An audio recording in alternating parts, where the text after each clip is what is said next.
It'll be rocking.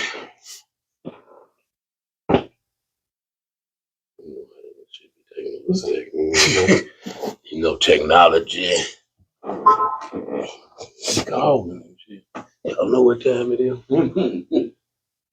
What podcast time? Go. Pop up yet? No, not yet. I just refreshed it. No. There we go. There we go. No. Okay. Oh yeah, we in a minute. Cut down. You gotta cut down. Yeah. We ready then. Settle on down. A little bit later, that's how they all do. What's happening with it, y'all? Y'all know the business, man. Coffee break in this motherfucker, and I got my guy, Big K-Toomer, man. What it do? Exactly, man. Appreciate Man, it's been a long time since I done seen you, though. It's for real. Man, I had to duck off. Man, I see. I had to take off. Look, I had to do something different, man. When you ducked off and got that BK back and done something totally different than what a motherfucker would expect to see. Got that K-Toomer, because I know you're from rapping. I know you're from rap. We actually got a song together. Facts. So that's what I know you from. So to see, goddamn me, to not see you on the stages and then see you on some bigger stages was kind of like, damn, okay, where you gonna take this to? Then I seen you took it all the way to some goddamn bells. Yeah, bro. And these bells ain't even shit, bro. Like, I see you took it all the way to some bells. All right, man. First, I'm the type of nigga, bro. I like to give people their props. Yeah. Because I promise I just made a post about this shit a couple days ago. Mm-hmm.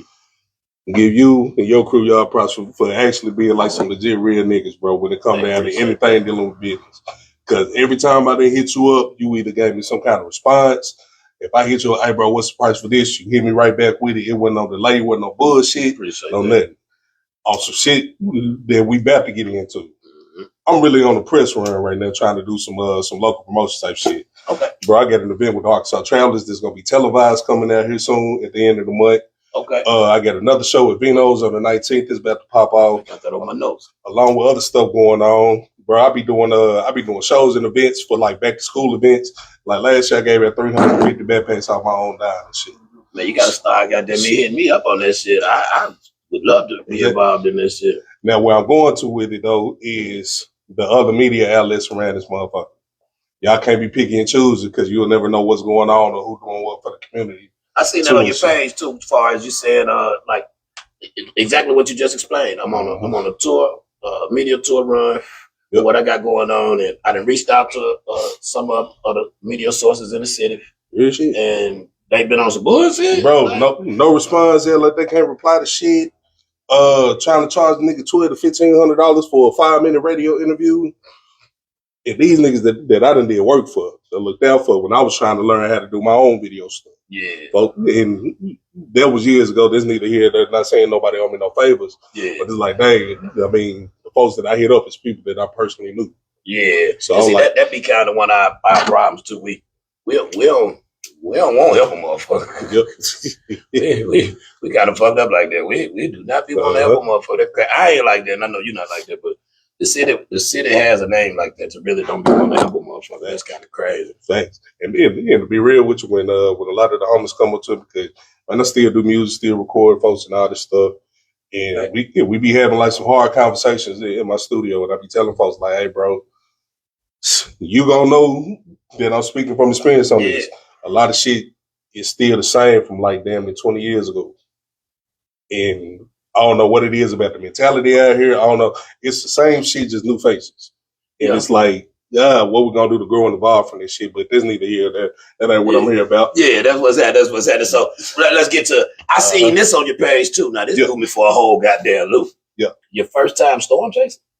I was bullshitting with that. Oh, okay. I was going to say, like, God damn, it's just wrestling storm chasing. How many has you got around it? Nah, I was bullshitting with that, man. Because doing the wrestling shit, bro, it got me into acting, doing skits and shit. Like, niggas don't even know, bro. I was on 2 seasons of the Rock's TV show. The Wrestler Rock. The Wrestler Rock. I can show you the pictures and the screenshots now. I know. I done seen you with some of the wrestlers that I grew up with watching this shit like that. Bro, kick with them on a regular basis, bro. Like, so the transition from Well, you say you still rapping, so I guess it's not really, you didn't stop it, but how, because I know y'all see the goddamn bell. How did this come about? Like from rapping to, fuck it, I'm a wrestler. Man, so I started trying to get in the game around the city when I was like probably 14, 15. The wrestling game? No. Oh, the rapping game. Rapping. Yeah, okay. Matter of fact, you don't even remember this, bro. I met you when I was like 16 trying to sneak in the palace.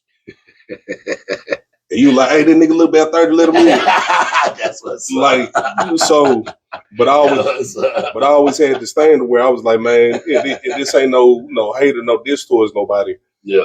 I was looking at niggas that were supposed to be my OGs in the game becoming my peers. Yeah. And then the niggas that were supposed to be my peers and my OGs started becoming like my rivals and shit.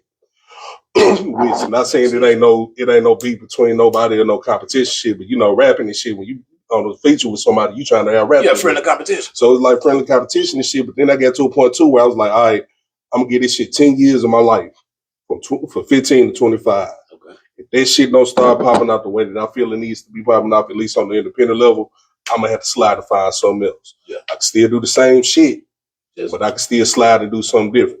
So I don't know if you remember years ago when I was like, hey, I'm trying to shoot videos. I'm shooting cheap ass music videos, $50 video. I remember that too. If videos popping up left and right, that was just me trying to learn how to do camera work. Okay.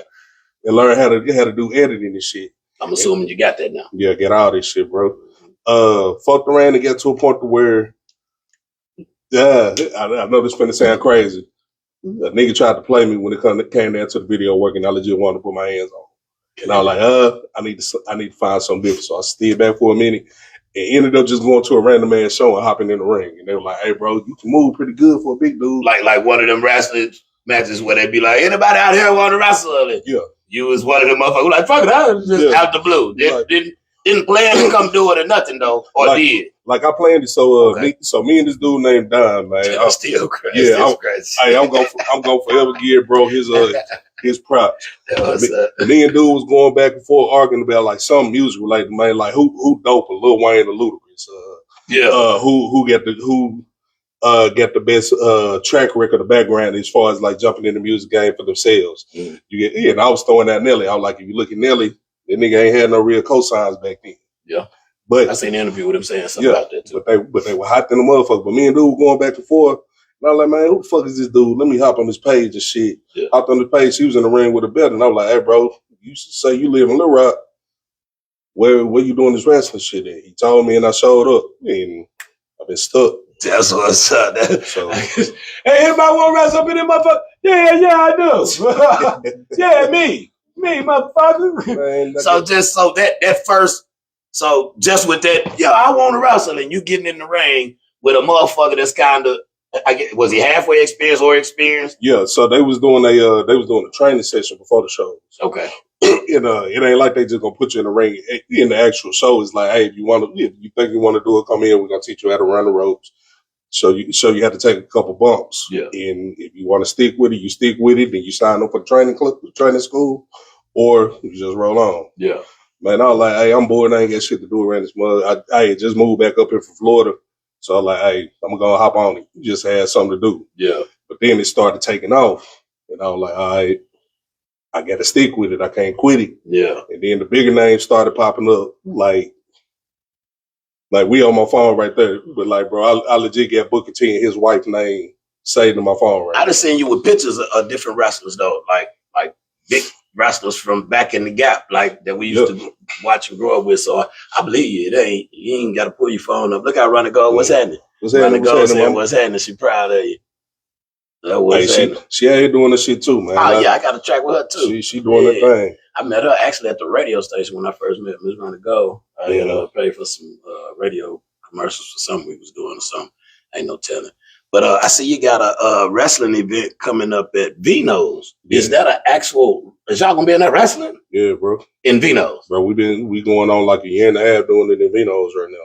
I gotta come to Vino's to see this, bro. The 19th, in the back where we used to rap at, bro. It's crazy, real shit. In the back where we used to rap, we just talking shit, and we like some guys walked up on us and they recognized us from the online shit. And I don't even know how the fuck the conversation went, but he ended up with us saying, "Hey, let's go in to see and we can set a ring up in there. And that's on the 19th. On the 19th. Shoot, talk about it. What's going on? All right, so Vino's, The Secret of the Booze, Old School Ninja Turtles reference, man. If you know, you know. If you don't, it just is what it is. Because I don't. I seen it. It was like, I don't know what the booze part is, but I know what Vino's is. But I'm going to get into that, too, when we get to talk about, like, targeting different demographics and shit. Okay, cool. Because when I say, bro, it's a whole world out here, which, you know, from traveling and everything, it's different demographics. Those different demographics, they like different things. Yeah. The problem is, what I feel like a lot of the problem is locally with some of us who either still doing music or was doing music and trying to pursue it for real, we get closed-minded with what we think our idea of making it is supposed to be. Yeah, I can agree with that. When there's people right out here at the gas station who ain't got no ties to the music scene at all, but niggas just want to walk up and talk to them because they looking at it like, oh, this nigga rap, I'm going to make him my fan. Yeah. You can't operate like that, bro. You forever gonna be stuck. And it's crazy because I know niggas that's still trying to do this shit. Yeah. Says don't respect my music or my craft. I'm gonna do this song, bro. That nigga ain't gonna never listen to this shit. Yeah. But you are right outside, man. It might be some little kids, some that's really your real demographic. That's like, hey man, we trying to rap, blah blah blah. Well, cool. Check this out, little homie, and they might check it out, and then they might be looking at you as they new OG or some shit like that because they trying to find a way to get in the game. But we're gonna now you done picked up a whole kind of. Well, we're gonna circle back around on it. But the Vino's show, man, Vino's Brew Pub. If you in the city, you know what Vino's is. Thanks. If you want to come. It's something totally different. Now I got to tell y'all though, this shit ain't. I might come on the 19th. I might come for real. But like, explain it to me, like. So Vino's, bro. The Vino's shows, they the more adult shows. We more like throwback ECW type shit. Okay. You're going to see motherfuckers get thrown through glass tables, busted up. Tells them we might gotta go. Tells them we might gotta go. Like, man, the first show that we did, man, I fought this dude named Sleazy, man. And like, I beat him down outside and I got a stapler, got a piece, and I stapled that shit to his head with a real staple gun. Took a gussie plate, popped it in his head, he bleeding everywhere. So you know the next question is so people definitely think wrestling fake. Nah, not by any means. So not by any means. Like, how can I put it? You staple a piece to a nigga body. Yeah, real shit. Real shit. We might gotta go. Real shit. I might even drink that night. Hey, this is what I was trying to do with Vino's starting out.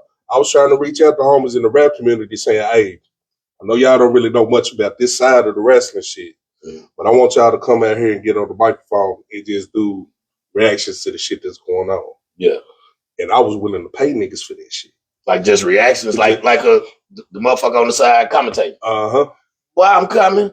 We're gonna chop it up. We're gonna chop it up so well, we can get set up. Because what it is, man, doing shit like that is bridging the gap between the two. Because, like, all right, people think wrestling, they think it's just the folks in the ring.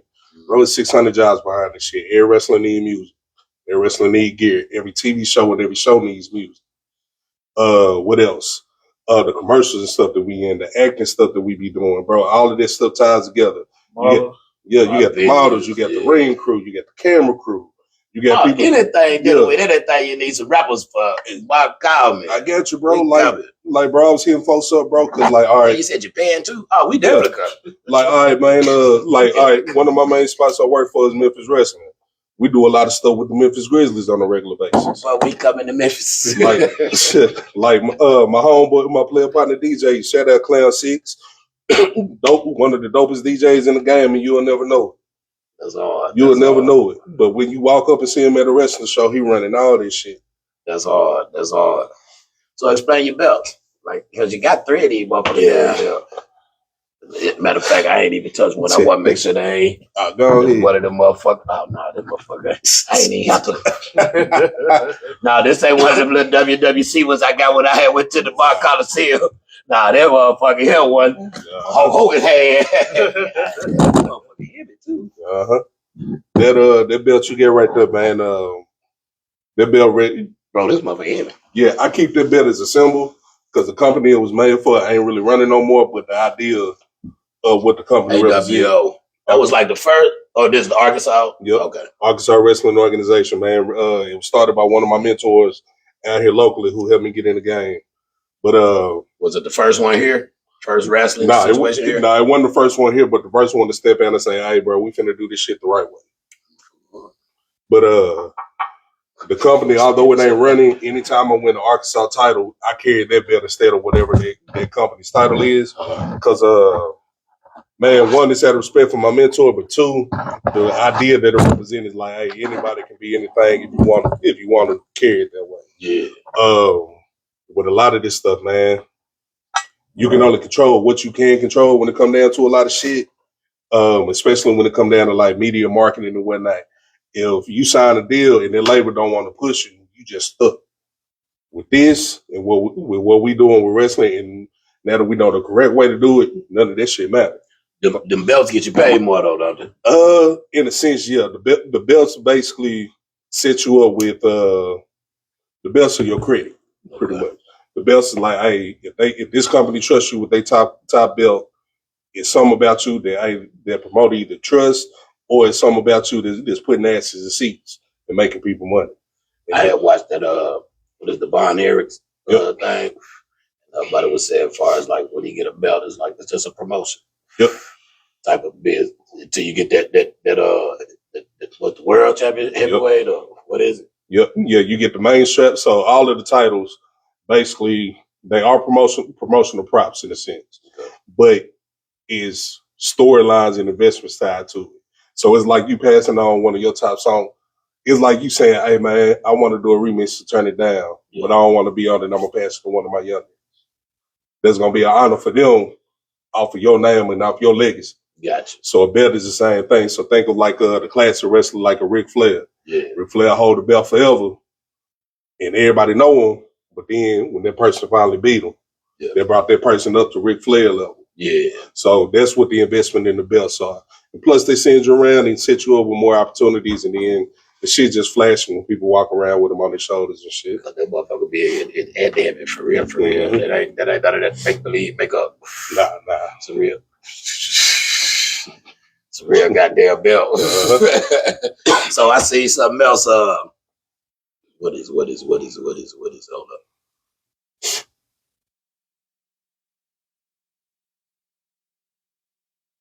Something about what's the Big Bang Tour? Oh, the Big Bang Tour.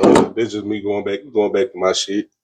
One of my finishing. So that's actually your tour. Yeah, one of my finishing moves was called the Big Bang. Okay. And man, I had a match with Rhino from ECW. You had a who? A match. A match. Yeah, I had a fight with Rhino with ECW, and or from ECW, and I was using his move for a minute because he was like, "Hey, bro, blah blah blah. However you want to try to beat me, hit me with this shit. If you beat me with it. So I hit him with his own shit, which is the Gore, big ass Goldberg spear. Yeah, just a little bit more reckless. And I was using that for a minute, and it took me away from the Big Bang. But then I made another finishing move called the Seismic Toss, and somebody from WWE saw it and stole it. So now I'm like, all right, I'm finna go back to the Big Bang. But I had a situation where you got to copyright your move? Not necessarily my move, but everything as far as like my imaging and my branding is fully copyrighted. Like my imaging, my branding, my clothing line, my video production stuff, all this copywritten, LLC protected. Like, because they will steal your shit. It's just like it's just like the music game. They will steal your shit in a heartbeat. But I hear you say, goddamn it, he stole my shit in the ECW. For real. So man. what's the league you wrestle in now? So right now I'm fully independent. I go anywhere. Okay. My main company I go to is Memphis Wrestling. I work the other companies around Arkansas whenever they pop up and run around shows. Yeah. Work with Reality of Wrestling out in Houston with Booker T. That's hard. One of the main recruiters for WWE, Gabe Sapolsky, like every month I get notes from him on what they want me to do to try to get a job. And the thing that I'm being told now is, hey, bro, you got everything about what we need. It just ain't time. Yeah. Or we ain't got a spot for you right now. So right now, it's just keeping shit rolling till either something pop off or something don't pop off. Explain this belt. So this right here, I shouldn't even have this one out yet.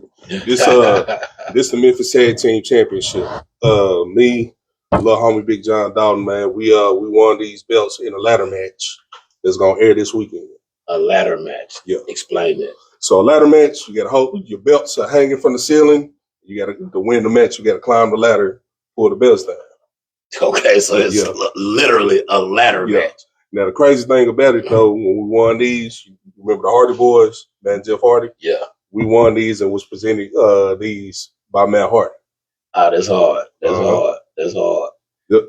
So when you were younger, did you like wrestling when you was younger? Oh yeah, bro. We just finna show tell y'all how much of a nerd I really am. Man, when I was a kid, bro, I was adopted. And my grandpa, he hated us. Okay. Like real deal, like walk in the house, bam. What the fuck you looking at? Like type shit. So I hear that too. But the only time he really just took us in and was like, "Hey, come here, come sit with us," when we watch wrestling. Now, bro had a old military, retired, of course. He had an old pen pal that was still over in Japan. He used to send us old tapes, like trunks of VHS tapes, like either old wrestling, but like the old school Power Ranger shit. Yeah. The shit before they converted it to the US. Okay. So me being a kid, I couldn't decipher the two. I just thought we was watching TV. So we used to watch like Godzilla and Ultraman and Mega Man and shit like that and Power Rangers and think that the characters that we were seeing from the fucking wrestling shows was the characters from that. And I'm talking about like the Rey Mysterios, the Ultimo Dragons, the Great Mutas. Yeah, the Great Mutas, the Psychosis and the shit like that. So as a kid back then, that's what originally got me into wrestling. That's hard. That's hard. I always did kickboxing. You notice you ain't never seen me in no beef around the city? No, I haven't. Because, like, I'm legit, like, and this ain't no I'm tough type shit, none of that. I'm legit training kickboxing, Muay Thai, judo, and jiu-jitsu. And I was in a situation where we had a beef with a nigga out here over some bullshit where I was about to use that shit and the police hit me up. And I like, I can't do this shit. I can't be fucked up because something like a ninja too. Yeah, because one, I ain't got no money for this shit. Bail myself out. And two, shit, I just don't need to have my big ass running around beefing with niggas that I don't need to be beefing with. So makes sense. Translating all of that shit into this shit, man, like it was always there. I just never knew it was a lane in Arkansas to start going that route. Yeah. That's all. Explain the next belt because you got 3 of them up here. Yeah, so this one is the never open weight belt. Basically, it's a Japanese handoff. If what the hell that mean? Basically, if a Japanese legend or one of the old schoolers from Japan, they see you and they like you, you'll work a match with them and they'll present you with this. It's like their sign of honor type shit. Okay. So over there, their wrestling game is totally different. Stateside, you didn't wrestle in Japan? Nah, I ain't wrestling in Japan, but I wrestled a motherfucker from Japan. All right. And when I say, bro, them motherfuckers, they shit, ass whooping type shit. Yeah. Like people think what we do is fake, but it's weird because it's like the cooler you are with somebody, or the more you trust them, the worse y'all hit each other and the worse y'all fuck each other up. And is it scripted? Like, do y'all like work it out? Like, is it? I just go in there and so motherfucker don't know who gonna win for real or not. Just so the wins and losses, we know what's up with that. Okay. How can I put it? All right, so the scripting part, this is what everybody think is fake. Everybody think like what we're doing is choreographed. It ain't no faking in learning football plays, basketball plays, learning your number system in boxing. Yeah. It's the same. Gotcha. The thing is, we might tell each other in the ring what's about to happen, but like me, I never know what I'm gonna do till I get in the ring. Yeah. But I might be like, hey bro, the crowd dead. Give me something big. I'm gonna jump, give you a big kick, bring the crowd up. Okay. And they either gotta go with so that's crazy because I used to watch wrestling, but I was a youngster. I ain't never seen a motherfucker just kind of be talking in that motherfucker. So it's ways, y'all. It's ways to hide this shit, bro. Hide it in the motion. Yeah. With like the hitting and the strikes and the slams, they teach you how to fall. They teach you how not to try to stop yourself from falling. You're taught how to take hits. Hold up. Mm-hmm. To not stop yourself from falling. Yep. So if motherfucker kick you, and you finna fall, they telling you don't try to stop you from falling. You ever seen somebody in football practice back in the day? They try to stop themselves from falling, pop a collarbone or some shit like that. Okay, It's the same principle. But City boy, what's happening? I'll go ahead. What's happening, bro? What you say? He said, watching while I'm supposed to be working. Fuck this punk ass job. That's my guy. Man. But it's conversations that's had in the rain that a lot of people don't even catch unless you really just paying attention or at least you're there. Now, watching it on TV, you ain't gonna never see it. Yeah. I'll never think about it because the commentary from the announcers, they always on 24/7. Yeah. It's part of the trick of the mystery of it.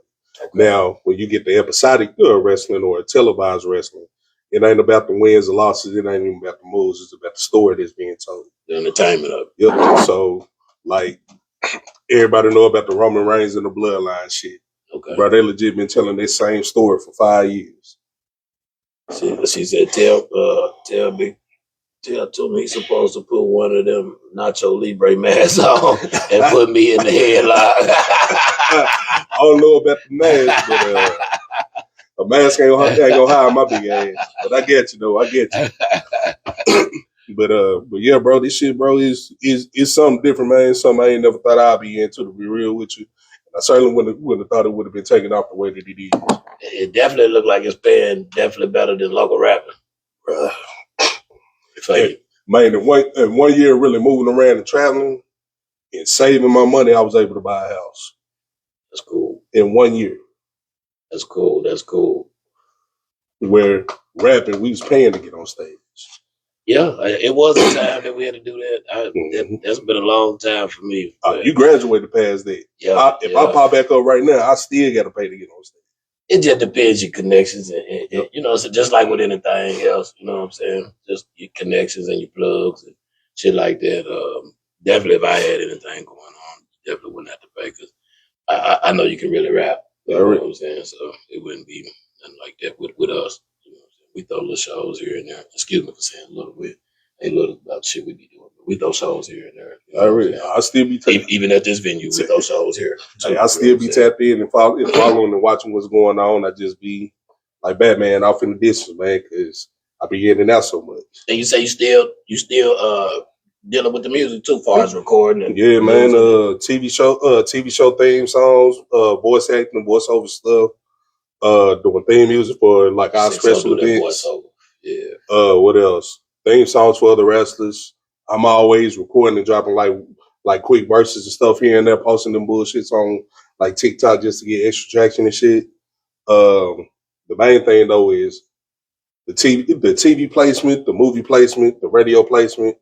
Although songs they might not be jumping off as like being spun in the top 50 or the top 100 and shit, they still getting played, or I'm still getting money from them because I'm getting those placements. Yeah. So still getting them streams when you walk it out, and still ASCAP venues or BMI venues type of shit. Yep. So yeah, I definitely understand that.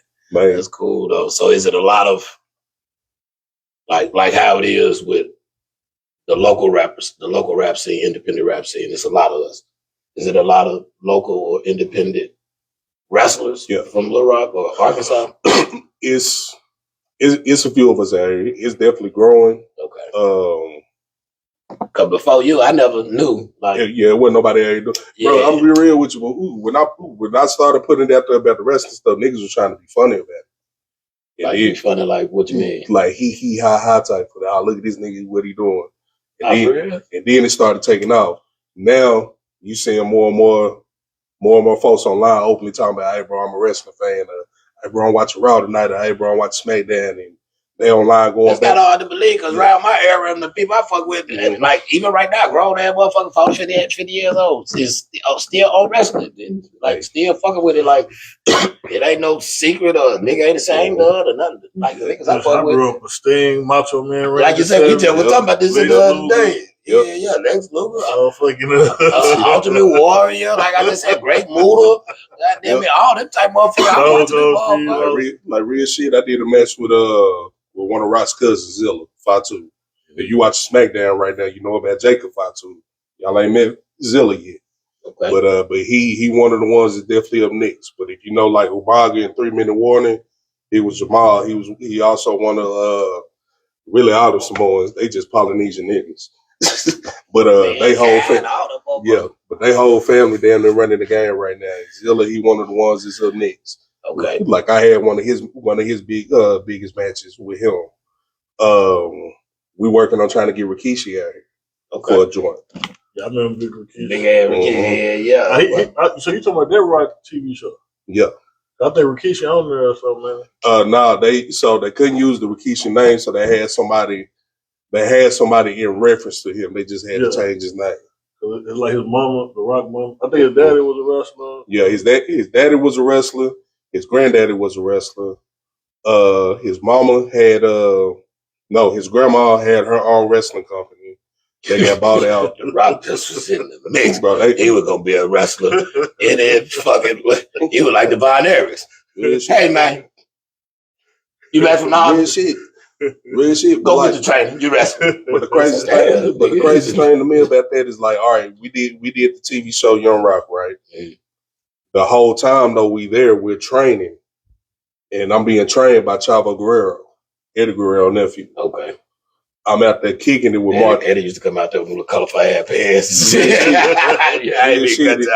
it really took off when they started having them coming out there with the lowriders and shit on the Mexican shit, like super hard.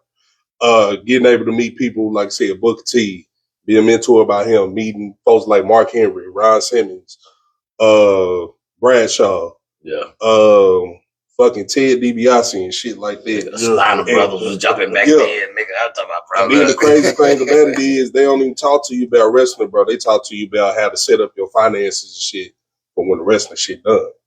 That's real. Getting into like real see, the wrestling did kind of transition from a long way. When I watched it, they ain't had no storylines. Niggas just was coming out fighting. Yeah, niggas just coming out fighting. Like for real. You walk out the ring, you walk to the ring, you would fight. Yeah, that was then a nigga I was still watching it, then you start getting the little storylines. And the healthers was coming in. And it's that type of shit. So it's a whole bunch of different monetary shit that's attached with it now than just fighting here. You like you said, you got acting roles, goddamn me, you done picked up for that motherfucker. The rappers, goddamn me. Because for a while, I thought The Rock and Kane were real brothers. Everybody did. You see what I'm saying? Me and the folks that's real brothers, bro. Not The Rock, but the Undertaker Kane. Me and the folks that's really is related, you will never know it, bro, because one of the folks that's in there now, he hurt right now. But he one of the Tongans, Tongan kid from the old school joints. He's still there now, bro. When they first brought that nigga up, they had that nigga acting like he was a Mexican. You're gonna be a Mexican when you come up in this motherfucker. Just be a Mexican. That's great. But what is going into now is like, the wrestling stuff, the in-ring stuff, that's always gonna be there. Yeah. But for the bigger company, and I get AEW is up and all this stuff, AEW just straight wrestling. Yeah. But like WWE, bro, they getting folks into like full on production. You gotta go to promo classes to learn how to talk. You gotta go to media classes to learn how to sit and have interviews and dialect with people. What's your league you want to go to? What's your first pick? I would love to go to WWE, but I'm gonna be honest with you. I'll be cool being the backstage producer. At WWE? WWE is WCW and WWF combined, right? Yep. So back in the day, So back in the day, Ted Turner, he was running WCW for like 6-7 years. He got to a point where he was just tired of it and wanted to sell. Vince McMahon legit was like, "Hey, I'm finna buy my competition." Yeah. He bought that shit, merged them two together, kept who he wanted, fired who he wanted to fire, or just didn't sign him to a contract and what it do, it is what it is. Yeah. But like the main company I would want to work for is WWE because that's damn near Disney. They ain't going nowhere. Okay. Everybody always gonna have kids. There's always gonna be some rich motherfucker somewhere that's willing to pay $5,000-$10,000 for a front row seat. Yeah, that's what they charge for a front row seat, bro. For the bigger shows, the WrestleMania joints, bro. Tickets at the one. Meet your favorite. Because it's all them little plastic little belts. Yeah, it's an all weekend access pass. It's an all weekend access pass, like to the point where like some of the big events are like WrestleMania used to be a one day thing, and it just used to be just that 2 hours of a special event to wrap off all the storylines, all the big angles. It had the big matches of the year, but now they done turned that thing into like a full weekend thing. Yeah, you got Thursday, you got the Hall of Fame ceremony. Friday, you got the meet and greet stuff where you meeting everybody and going to SmackDown. Saturday, you got night one of WrestleMania where you still got the meet and greets and all of that stuff before the show. Yeah. Then Sunday, you get the meet and greets again, and then night two of WrestleMania. So, man, it done took off and evolved way more than what it was when we was kids. Yeah. But guy said it was say WWE so big, Vince owns John Cena's name and likeness for life. For real. How the hell you own a nigga name and likeness for life? He signed it over. He was like, hey, bro, they made me money and they made me rich. I'm forever going to make my bread. Yeah, I ain't got no problem signing off and letting them get that little 30%. For life. For life. It's like a 360 almost. For life. For life. But they got other deals set up in place. Is where the financial stuff really come into, and financial literacy that the old school is teaching me now. You got some, all right, it's one, the homie Woods, Xavier Woods. In tag team with the New Day, been there forever, blah, blah, blah. This man got a PhD. He owns so many different businesses, restaurants, apartment complexes, land developing companies and stuff like that. And this nigga is wrestling. He got other people running his shit for him. That's all. And all he do is just sit on YouTube when he ain't wrestling, playing video games. Like, and he papered up, chilling. You got the homie Ryan Killings, R-Truth. If you know about him, you know about him. Been in the game forever. The first black NWA champion. They kind of turned him into a comedy thing, but he found a way to make it work. He's still there. When Vince was there, before they fired him and Vince McMahon was best friends, and he's still there.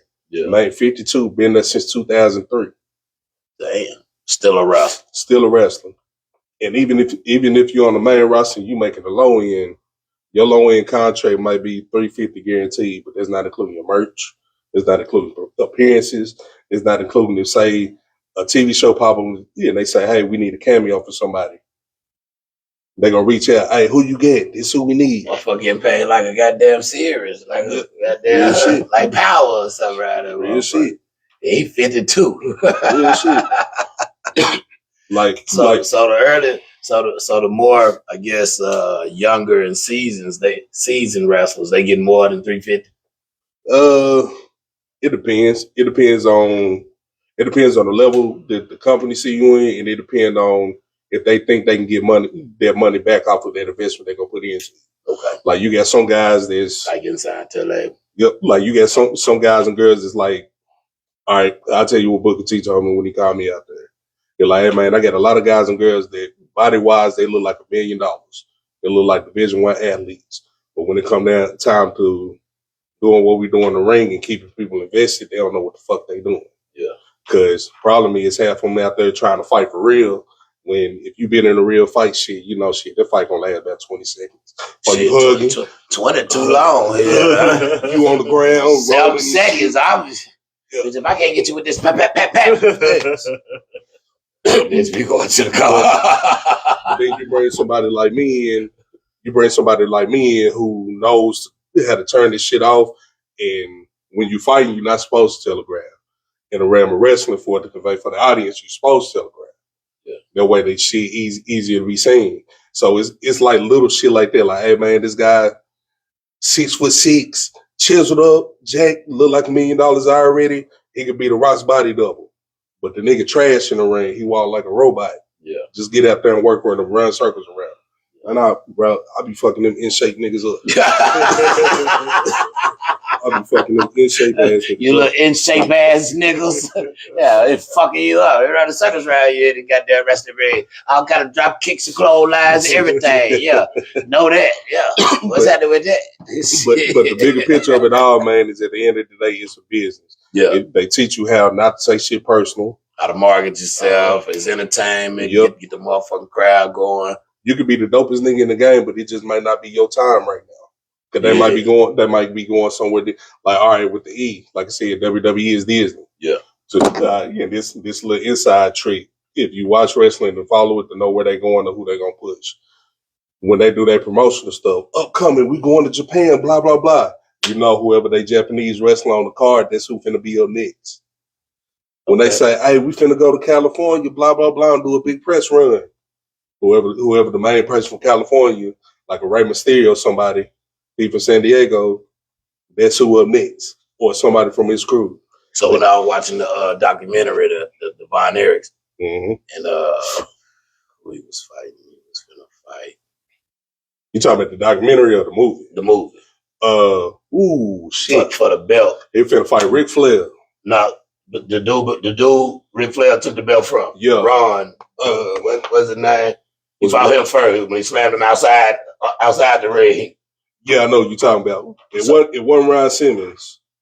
Ron, somebody. It might have been him. I don't know, but it was the guy before Ric Flair. It was either Ron. If it was black, it was either Ron Simmons. He was a white guy. White guy. Yeah, he was a white guy. Round. Yeah, he had it right. The Von Erich movie. Yeah, that was like movie based on them. True story based on them. They shit is crazy. But my question was, so like, how when he was the champion and he didn't want to get a belt up, do it really be like that? Like, man, I don't give a damn what the storyline is, and I ain't giving the belt up tonight, and you ain't winning tonight. Motherfucker be like that for real, be selfish. So, I don't know if selfish is the word for it. So the game has changed since back then. Okay. So back then they was like real big on territories. Okay. So the game was, we got this big guy over here. He's the world champion and he's the best in the world. Blah blah blah. But your company out here in Little Rock say, hey, I got somebody that I'm trying to make the face of my company. Yeah. Go and bring him out here. Let them fight. Have my guy almost win, and then he in some kind of way, but he snaked him. Yeah. Regardless if dude lost their match or not, you done made that new star in the eyes of your fans. Yeah. To where your fans now who gonna keep coming back to see this person who work your promotion on a regular basis. He almost beat the champion or whatever. He almost beat the world champion, and now they just waiting to see for you to finally put your version of your championship. So, but what if it's a season motherfucker? Oh yeah, you got some of them niggas that's like, hey bro, I don't want to do this, I don't want to do, but I don't care, I'll make them do shit. Yeah, that's what I'm saying. They kind of portrayed that in the movie, like dude who's like, man, I ain't getting up my belt. Oh yeah, politics. And he matter of fact, what happened? He got disqualified. Yep. That's what he's like, I ain't getting up my belt. I'm gonna goddamn get disqualified before I get my belt up. And what that is it's, I know this finna sound crazy, it's them protecting themselves. So like, all right, something simple, man. If you go back and watch any time Hulk Hogan get pinned, as soon as the ref hit 3, Hulk Hogan was kicking that arm up. Yeah. That's him showing, hey, he beat me, but I'm still fighting type shit. I know when they finna kick out, because the first two will be fast, and then the last one, he take forever to bring that goddamn arm. That motherfucker be looking at that motherfucker, looking at him like, what you gonna do? You gonna kick out? Once the nigga get pinned, because he always gonna be looking up like this. He always gonna be looking and watching the ref count. Yeah. You got that big coming, what you doing? Mm-hmm. That you got some people who can hide this shit though. Yeah. Like me, I tell refs like yeah, we might know who win and who losing, but when the refs come to me and ask what's going on, I don't tell them shit. Appreciate that, sis. I just tell them like, hey man, if you go down, count to 3 like you finna count to 3 for real. If you hit 3 and you weren't supposed to, that's my fuck up if I get pinned. Yeah. But the I'm not losing shit is like showing up to a show you supposed to headline, but a bigger name is on the show and they like, nah man, I get a headline. Or else I ain't going up type shit. Oh, we done been done like that before too. I believe WCW really started the wrestling fake type shit, because they got to doing this shit where the referee just so happened to turn his back. This nigga to pull the pistol out. The pistol with the nigga in the ring. And he saw the pistol in the crowd. And the referee turned back around. Oh, he know what? Like, nigga, you see that nigga go stop? This nigga pull the whole strap out pistol with this nigga. Man, on top of that WCW, the way that they structure was, bro, they was bringing in people who was seasoned and who was veterans in the game, who was either on their way out or on their last leg, so they ain't getting shit. Yeah. And they was just like, hey, bro, I'm just finna do whatever because I got this guaranteed contract. See a fan on it. All right. See, how do they choose the villain in the storyline now? I know, like back then, it probably would have been, like you say, not the washed up, but on their way out the door. Is there more like the villain ones that come? Yeah. Usually the older guy is the villain. Nowadays, though, man, the shit done flipped so many times. All right, so I use me for an example. Every time I show up for a new company, they want me to be the villain or the heel or the bad guy. The heel, that's what they call it. Yeah. But, bro, I'm fat, man. So the motherfuckers see me do a jump spin kick, the crowd like, what the fuck? Yeah. And then they cheering for me. Yeah. So I can't be the villain. yeah, but in as much as we all love this character, it fucked it up for everybody being a bad guy. Everybody loved the Stone Cold Steve Austin character. Everybody wanted to be the motherfucker beating up their boss and flipping motherfuckers off. Everybody was getting suspended from school for doing this drinking the Bud Light. Drinking the Bud Light shit. He wasn't even drinking. He poured in the goddamn face here. But the thing about it is, that was the transition to where it was now cool to be the bad guy. That's where you got the end. What about when Sting and Hulk Hogan? It was cool when them motherfuckers. They fucked me up when they turned Sting to the bad guy. They fucked me up when Hulk Hogan was the bad guy. Hulk out here, your Hulk Hogan is the Sting shit. All right, so a lot of people don't know when Hulk Hogan joined NWO, that was supposed to be Sting. Where we talking about, hey man, I'm not doing this and blah blah blah. It was Hogan saying, hey man, this money in this shit, put me in that role. Because I'm about to get ready to be out the door anyway. I'm about to be ready to be out the door, but this is an easy way to keep me in front of the cameras. Y'all got to keep paying me. And then the payoff is when this motherfucker finally beat me. Because Hulk come through that motherfucker. Playing the had the goons with him. Had the goons, had the black nigga didn't even do this shit here no more. Nigga, we want to see this. But see, the thing is, at the time, the shit ain't got old. Because Hogan did this shit like 70s, all through the 80s, into the mid-90s. The shit was getting stale. Him walking out the curtain, they wasn't cheering as loud no more. Yeah, it was getting old. So he had to come back with Mr. T at one point. and then they put him with the Dennis Rodman shit and the Karl Malone shit. Yeah. So they had to keep finding ways to keep reinventing dude and shit, but it worked. Yeah. So my guy Sting got it. What is going on? But Sting come out there with the black one side and white one side. Yep. Like, but see, the baseball bat come from the ceiling and shit. But see, they come from motherfuckers being nerds in the comic books and cartoons and shit, and the people who run the wrestling companies not knowing. Like Razor Ramon wasn't nothing but Scott Hall doing a Scarface impression. He said he got away with it because Vince McMahon never watched the movie. Same thing with Sting with the black and white shit. Sting was on the same shit with Hogan. He started getting stale, started getting old. Because him and Ultimate Warrior, they used to be tag team partners, and he was still wearing like the colored shit. With the shit. Yeah, he come out there with the little ruffles and shit on. But the shit started getting stale, and Scott Hall was like, hey, bro, y'all seen the movie The Crow? He so came out there with that crow shit. That's all it was. We gonna put this motherfucker in the top and the Raptors and just have him look down. He gonna slide down from the Raptors and beat the shit out of 13 people with a baseball bat. Well, he showed was the crow. That motherfucker come down now. Swoosh. But then you started hitting the period to where people was like, yeah, the storyline stuff cool, the smoke and mirrors cool, but we want something a little more real. Yeah. So you got somebody like Goldberg popping up, motherfucker fresh from the NFL, don't know what the hell he doing, but he can tackle the shit out of motherfucker. You got a Ken Shamrock. Hell out of motherfucker. What's the name of the sticks he used to have? Oh, them you talking about Steve Blackman. Ken Shamrock had the motherfucker. Yeah, the Thompsons and shit. Fresh off the UFC. See, that was wrestling. Junkyard Dog. Yes. What? They was fighting. Real shit. And then if you was a black, they didn't miss an episode back then. Man, then if you was a black dude, although they had you with some comedy shit, you had to fight harder. Like everybody looked at Coco Beware like he was like a little comedy gimmick. Yeah. Bro, I'm in Memphis all the time, bro. We talk about it.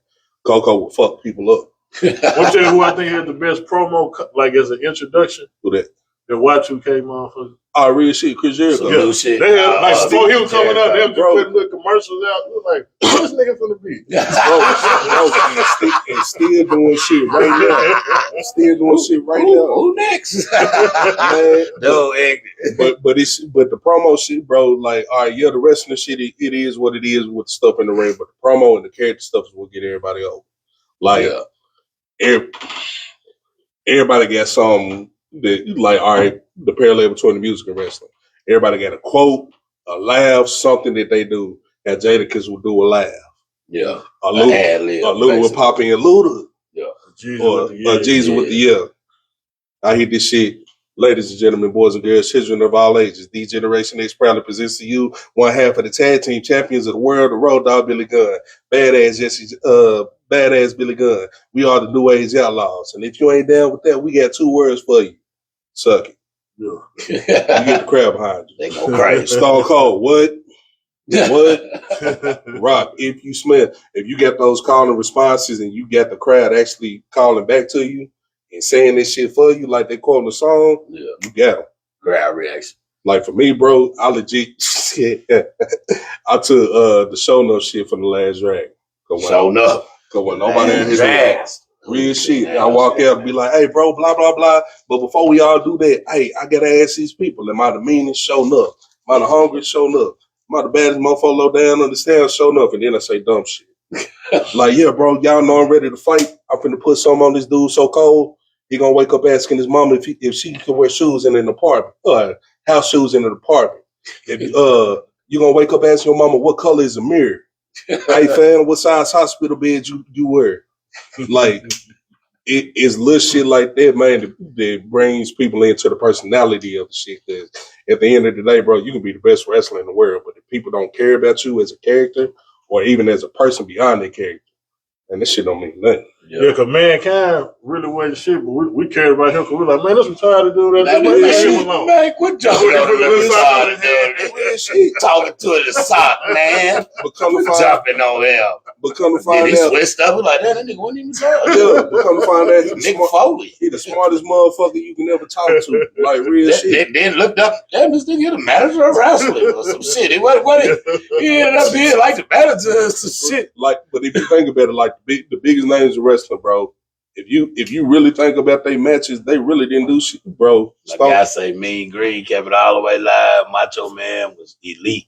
Facts. Yeah. Macho Man was the guy. To a Slim Macho was the guy. He went commercial with the Slim Jim. Nigga still snapping at the Slim Jims around this motherfucker back. But like, if you go back and think about like any class of wrestler that you grew up on, bro, the mega stars, bro, Stone Cold Steve Austin had a punch, a kick, a Thesz press, a spine buster, and a stone press. We don't even know what that is. Thesz press when the motherfucker running at you and you just jump on top of him and start punching. Oh, okay. That's it. That nigga didn't even know what that one was. You'd have been a wrestling company. Yeah, we still in the streets. You gotta tell us. You can break that down in the street where nigga just sides punched him. Man, all this shit the Rock was doing, bro, the fucking people's elbow shit, bro. This shit started off as a joke because they had a joke. They made it a game on trying to make the Undertaker break kick, and nobody could. Yeah. That fucking people's elbow, that shit was a joke to try to get dude to laugh. And the shit was so fucking ridiculous. Vince was like, hey, keep it, because I need people to hate you. And when he came out there with him, bro, all this shit, bro. Fucking Chris Jericho, Y2J shit. They brought him in on this shit because the plan was they was gonna make him a big deal before he debuted and then immediately kill him. And then when he showed up, he got face to face with The Rock and ate The Rock up on the microphone to the point where they were like, hey, we can't go with that plan. We finna have to rewrite some shit. Damn. We gotta keep it. We keep it. You what? Who writers? Bring your asses back in there. I ain't know that. I like Roddy Piper. Roddy Piper was the truth, though. His name was Roger Toombs. Yep. That's what Roddy Piper name was? Yeah, same last name. Dude, I could. He was another one. He can go out there and tell a story and be like, hey, bro, what he tell somebody? Nah, not him, but William Regal. William Regal was like, hey, man, I'm old as hell. I can't do half of the shit that I used to be able to do. But I want to fight you because when I look at you, you made me think about my worst enemy that I just set on fire. And when I look at you, I might consider taking a piss on that motherfucker I just set on fire because you're that much better than me. I want to fight you now. The old motherfucker. The old motherfucker. Do they be exhibition matches? Oh, yeah. Sometimes you have some scraps where motherfuckers got to get in there just to throw down for real. Damn. Okay. All right. I was talking about far as like the older wrestlers and they just kind of go in there for expedition charity match type of shit. Oh, yeah. Yeah, they still put on a hell of a show. Yeah, they do that all the time. Who one of the old timers we just had? Fucking Tommy Dreamer. He one of those ones. He'll go out there.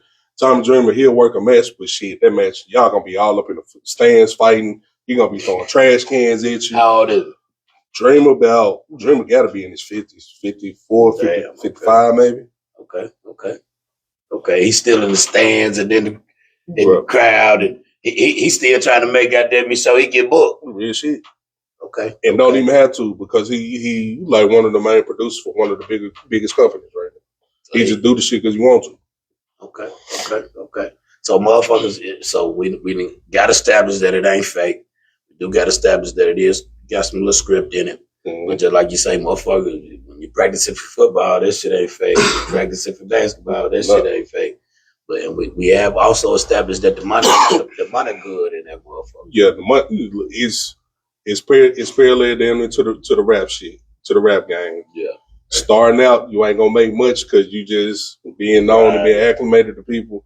But once you start building up your stature, your notoriety, and when people say, "Hey man, this is somebody I can trust to bring in, not only cut promos and advertise and promote the show, but put on a good match and have people saying, hey, I want him to come back." Yeah. If you can put asses in seats, that's the main thing on it. So when you get hurt, because I know you got to get hurt in this shit. Yep. You got your day off? How do they? Man, you still gonna get booked? They still fooling with you? Man, 90% of us working through injuries right now, bro.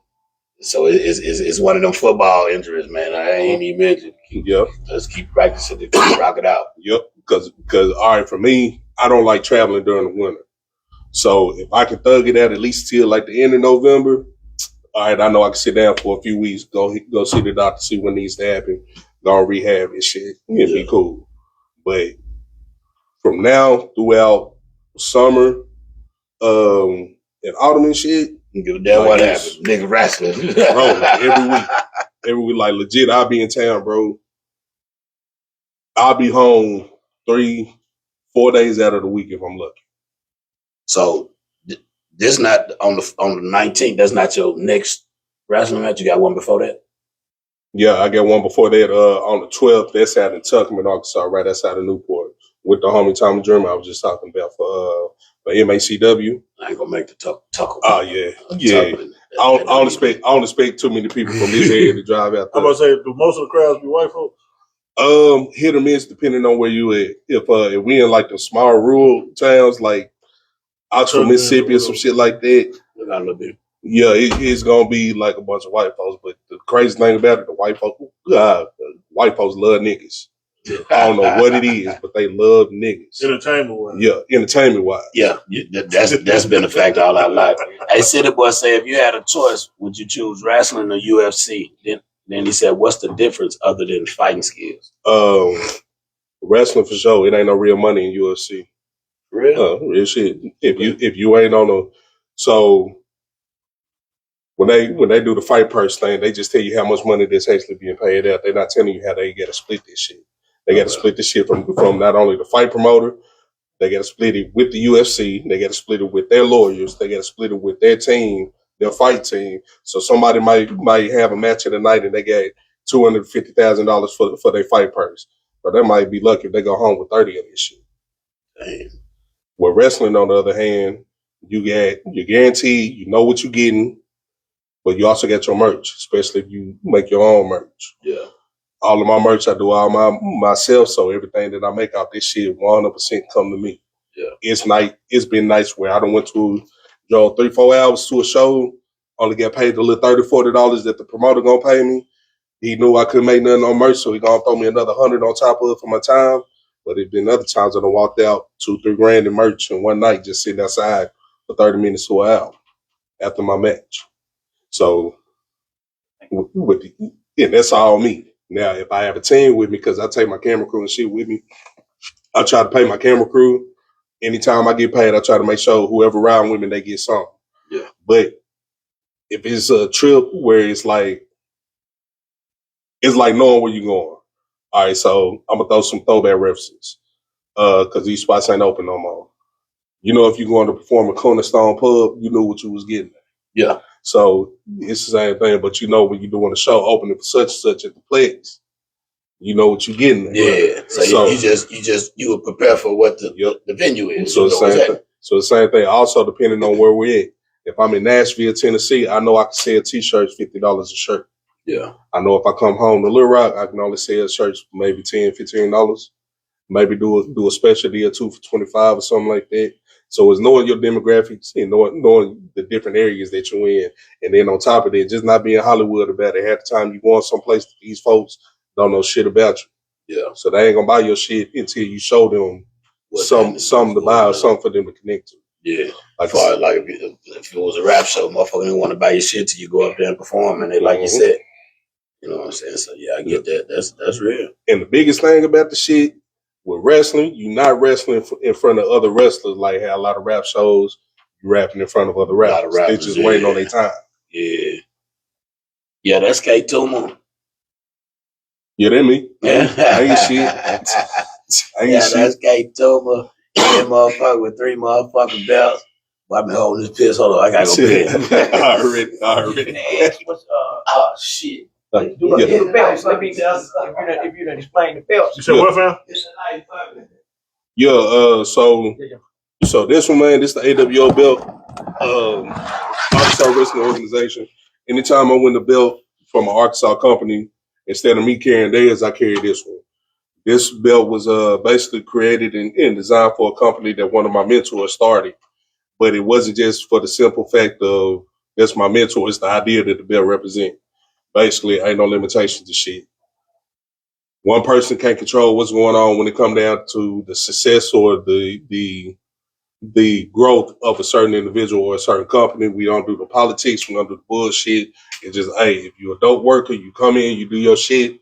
We're going to pay you. We're going to put you in front of a good crowd. And if you're not, shit, 9 times out of 10, you ain't getting booked on shit. This one from the home team in Memphis Wrestling. Just won this one in a ladder match. Basically, Memphis Wrestling Tag Team Championship. The other homie, Big John Dalton, kid like 19, and he got it. But I'm kind of with him right now. It's right here, the Never Open Weight Championship. Basically, The what championship? The Never Open Weight. Right. Basically, it's on some pride type shit. You fight somebody who see something in you and they respect you. They present this replica of their belt to you. It's like a sense of like, hey, I trust you. I respect what you got going. Anytime you need me, blah, blah, blah. If I can get you over in Japan, I'm going to try my best to. It's definitely, it's a whole world behind the scenes that a lot of people don't even know when it come down to this shit. And we get, once again, we got the Vino's joint going on the 19th over at Vino's. We're going to have a ring inside this joint. Matter of fact, I think I might be the first matchup on that card. How big the ring be? It can fit in here? Nah. I mean, it can fit in here floor-wise, but ceiling-wise, we wouldn't have enough height. Not for the guys and girls who do shit off the top rope. There'll be more boxing. Yep. So we got to talk. Hey, he got a match on the 19th, man, at Vino's. I'm still tripping in my goddamn mind. So y'all get a whole goddamn boxing ring in the back of Vino's? Yeah, when it's done, bro, I'll show you the footage. Damn, bro, and like where the stage be at, where the ring. So you got the stage. We use stage for the entrance and shit, and then you come out probably like 5 or 6 feet away from the stage is where we got the ring set. Damn, it don't even seem like it was that much goddamn room in there. And it'd be wall to wall, shoulder to shoulder in the motherfucker, right. Bro. Crazy motherfucker. Bro, say you ever wrestle Max Stone? Yeah, Max Stone, that's the homie. Max was one of the ones. I'm not gonna say he was one of the first people that I trained with coming in, but Max was there at one of the promotions that I started at when I was first coming in years ago. I still check in on him and shit. I need to hit him up because I ain't talked to him in a minute. But I be checking in on him online and shit. That's who Max. Max always been cool people. They got some like VIPs or something, a little table or something. I don't want to be standing up. Oh yeah, I get you, bro. Yeah, I'm coming for real on the 19th. Yeah. But that's what day? That's on a weekend or? Yeah, on a Saturday. I'm coming for real. Mm-hmm. Yeah, if you come, bro. If you come, I'm gonna have you on stage. I'm coming. Yeah, I'm coming. I'm telling you. Man, them right there. For sure. We coming. Well, I know I'm coming for sure. I know, bro. Single parent kind of, you might gotta see me some babysitter going up. What time is the match? The shows normally start about 7. Sometimes we might push back to 7:15, 7:30, depending on what's going on.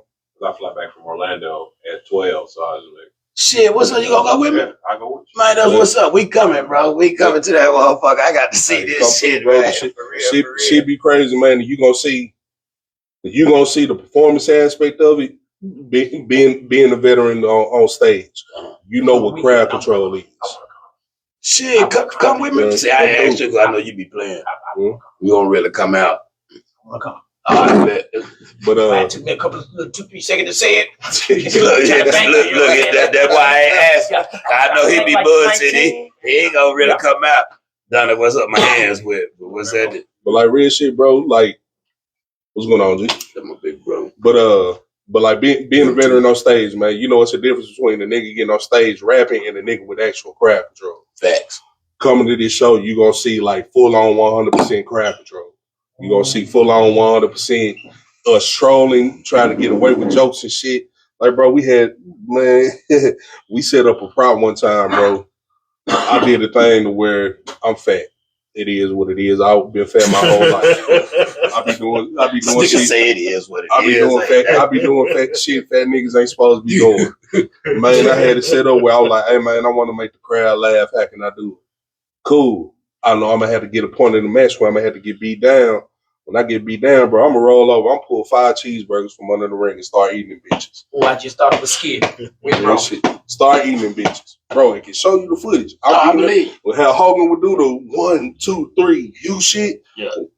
I eat the cheeseburger, boom, buddy hit me. I walk to the other thing. Eat the cheeseburger again, hit me again, boom, turn around. You do the whole fucking setup. Yeah. Just the fuck, bro. I be doing all types of shit fucking people, man. Just to see who's gonna catch the shit.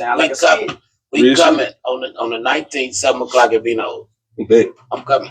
Also on the 26th, man, with the Arkansas Travelers. And we got a July date that we ain't announced yet, but that July date gonna be televised. But with the Arkansas Travelers, we're doing a wrestling night. I believe the money going to this is going to either St. Jude or Children's Hospital. But I can't remember which one. That's cool. Get to Children's Hospital. St. Jude. Well, St. Jude be rocking too. Yep. So they've been rocking for years. Yeah. But man, it's a lot of us out here, man, in the area, man. It's definitely cool, though, man. It's gonna take you back to like the underground type days. Look, you gonna make me get back into the wrestling. I done fell off on the wrestling. I ain't really been a fan no more, just because of the way it went from where I'm like I said, I'm used to just walking out fighting. But the whole storyline kind of took me a little bit. Then the accusations of the fake, it kind of fucked me up. It's like finding out Santa Claus ain't real. So it kind of fucked me up. So it kind of took me out for it. But to actual know a motherfucker, I know you. You know what I'm saying? That be wrestling, and I'm coming to this match on the 19th. It got that me. I got to see this shit here. I get you for sure, man. It's gonna get me back into this shit, man. Like I said, if you come, I'm gonna have you on stage. I might even tell them, hey man, give your brother Mike and let him do commentary for this match. I'm coming. I'm telling you. Me and a few of my partners, we coming. We coming for real. Real shit.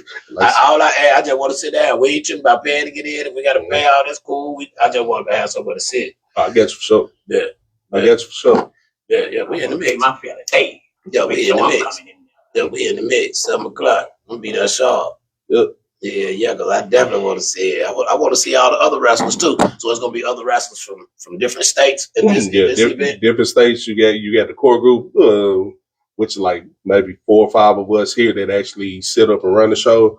And then we pull the way that we do stuff. We don't like having the same people every single show. So we pull different people from different promotions, different states, different cities, different demographics. Cut it down. We got the homie, if we can get it signed on, which I think we did. My homegirl Mackenzie Morgan, MKZ. We got her coming down. I believe we got her up against Razor Clark. Motherfucker don't even see too many black women doing this shit. So you can get the rings and all that shit. You can get a ring in there? Yeah. You can have a match in there. We can have a match in here, but we wouldn't be able to do no off the rope type shit. The ceilings ain't tall enough. Yeah. What's up? So it's women. I'm saying, is it women now that's like in the Yeah. Name. I mean, name. Oh, yeah, bro. You on your phone right now? Yeah. Type in Maya World. MAYAWORLD. Is that a big thing now? Is it getting bigger? The female wrestlers, bro. I know it's big, bro. Now. Real shit. The women wrestlers can make way more money than the men wrestlers because it's easier for them to get booked. What I'm about to say finna be fucked up. Finna sound fucked up. I promise. I know it is, but it's true, man. A lot of the audience and a lot of these promoters, they just some horny ass dudes, bro. Yeah, I mean sex sells. So if you're a female, so if you're a woman wrestling, you got a dope look about yourself, and if you can actually work, you can make your money up front, opposed to coming in and saying, "Oh, let me try to make my shit at merch." Yeah, you can host and everything. Yeah, you can host, you can talk, you can be a valet, you can get in the ring, do whatever. You can model, you can be a figurehead for the opening promo or whatever. It's all type of shit that women can do in wrestling that men can't do. On top of that, this shit perverted as hell. I don't agree with the shit, but it is what it is. You got some women that work custom matches where a motherfucker might say, motherfucker might say, hey, I want Pam Grier and Nia Long to fight each other with baby oil or some shit like that. And they'll go out there and do it, and they both walk home with $1,000 for 5 minutes of work. Maya World. WORLD.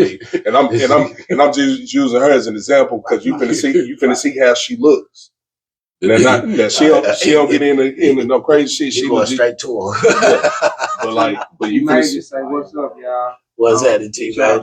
Ramon comment. Yeah. About him shooting a video. My first video was up. K-Toomer first video. I missed that one. I seen the Diddy wrestle the Max Stone. He answered that one. I missed the one with the when I was talking about doing the $50 videos, bro was one of the first people to hit me up. That's what's up. Came up from Pine Bluff. That's what's happening. That's what's up. I think, I done had him on the show. Mm-hmm. Yeah, he cool people. He can spit too. Oh yeah, I know. I know. She's athletic too. She cold. She cold. She ain't just looks. Now this is the thing. You got about 1,000 of them just spread between Texas and Tennessee right now. Mm-hmm. Bro, and the one you told them to look up, is she an independent one? Yeah, she work out there at Booker's, at Booker T spot with Reality. Oh, okay. That's cool. That's belts too. Mm-hmm. Look, got some hips too. Yeah. She got some belts. Oh, some belts. I thought you said some hips. She got that too. This one that fuck everybody up. Yeah, me personally, I'm not a big fan of big muscular women. Look up Jade Cargill. Jade Cargill. Yeah, JADECARGILL. Did she get into it with a rapper or something? Yeah, she got into it with Bow Wow. Jade Cargill. Bro, look. Yeah, she sure did. She had more money than Bow Wow. Legit look like Storm from the X-Men, bro. Yeah, I when you said that name, I remember this. She got into it with Bow Wow. I remember before they made China feminine. Yeah, she was. She was in that motherfucker. Oh, like this, shit. Then they turned her to a girl. Yeah, she was. Did she like bust her titties or something one time? No, but she got a man pad. Yep, she did. China bust her titties. Yeah, she had implants. She bench too much. Her shit bust twice. Mm-hmm. That's why she went to feminine. I didn't know that part. Yeah, she got she bust titties twice. Bust. Nigga, she got a 9-pack. Hey,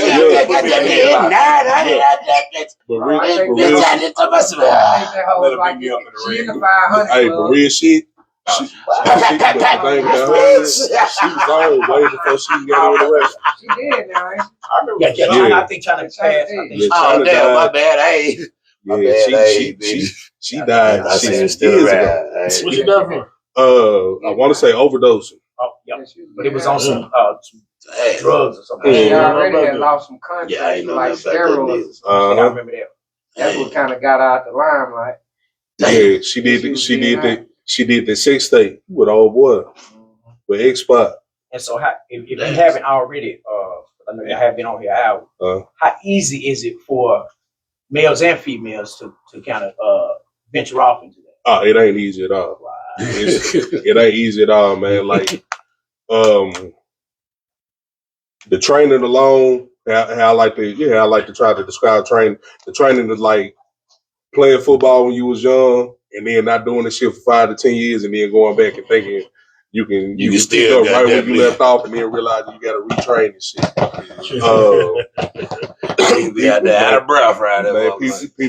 People think, especially at our level. Now, when you get to the bigger levels like WWE and shit, like the WWE performers, they're more like the NFL NBA contracts right now, where it's like, hey, if you hurt, you got to sit your ass down because we want to make sure we protect our investment type shit and get what we gonna get out of your ass.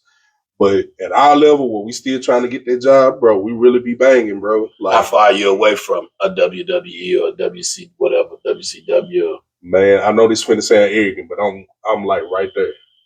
Nah, that don't sound arrogant at all. So what's all needed? For you, I'm talking about like just a spot to open up or an opportunity. Like you got a signature move. Yeah, bro, I get man. Yeah, he just ran them up down. Tell him your signature moves, though. All right, so all of my moves, bro. All right, so I'm K-Toomer. Like I said, I'm fat. Yeah, I say I'm the master of fat jitsu. Fat jitsu. Yeah. So what I do is I take everything that I know. Hold up, because they gon' know. Give them your walkout. Oh yeah.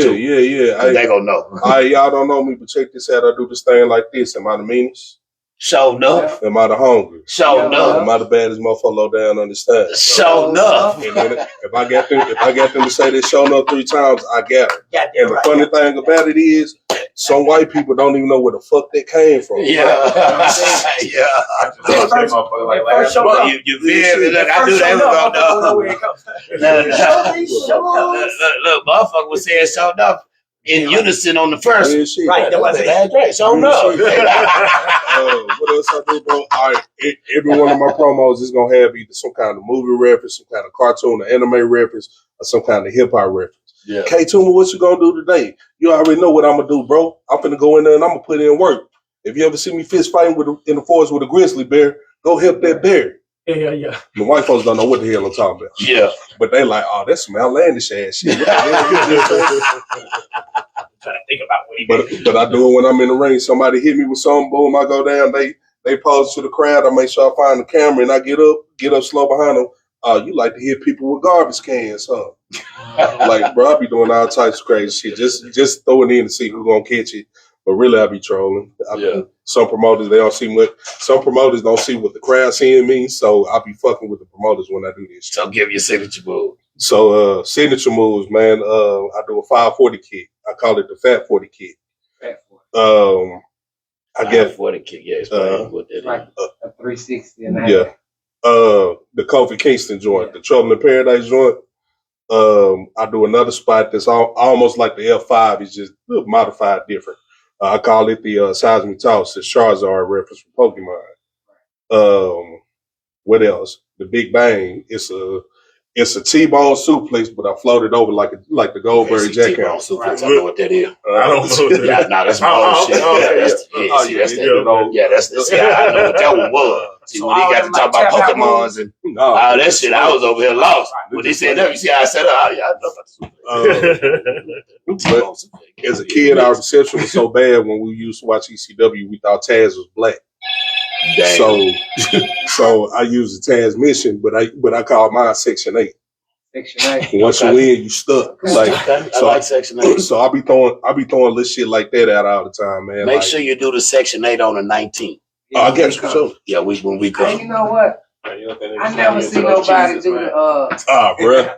I ain't seen nobody do it yet. Remember I'm a wrestling fan now. Remember Jake Snake used to put the little leg lock? Oh yeah. The figure four. No, it wasn't the figure four. The Boston Crab, nigga. But Lex Luger had the figure four. Yeah, but that was basically a figure four. They called it the Boston Crab. Yeah, it'd be on. You upside down. Yeah, but Luger got them to get down there. Got that bitch.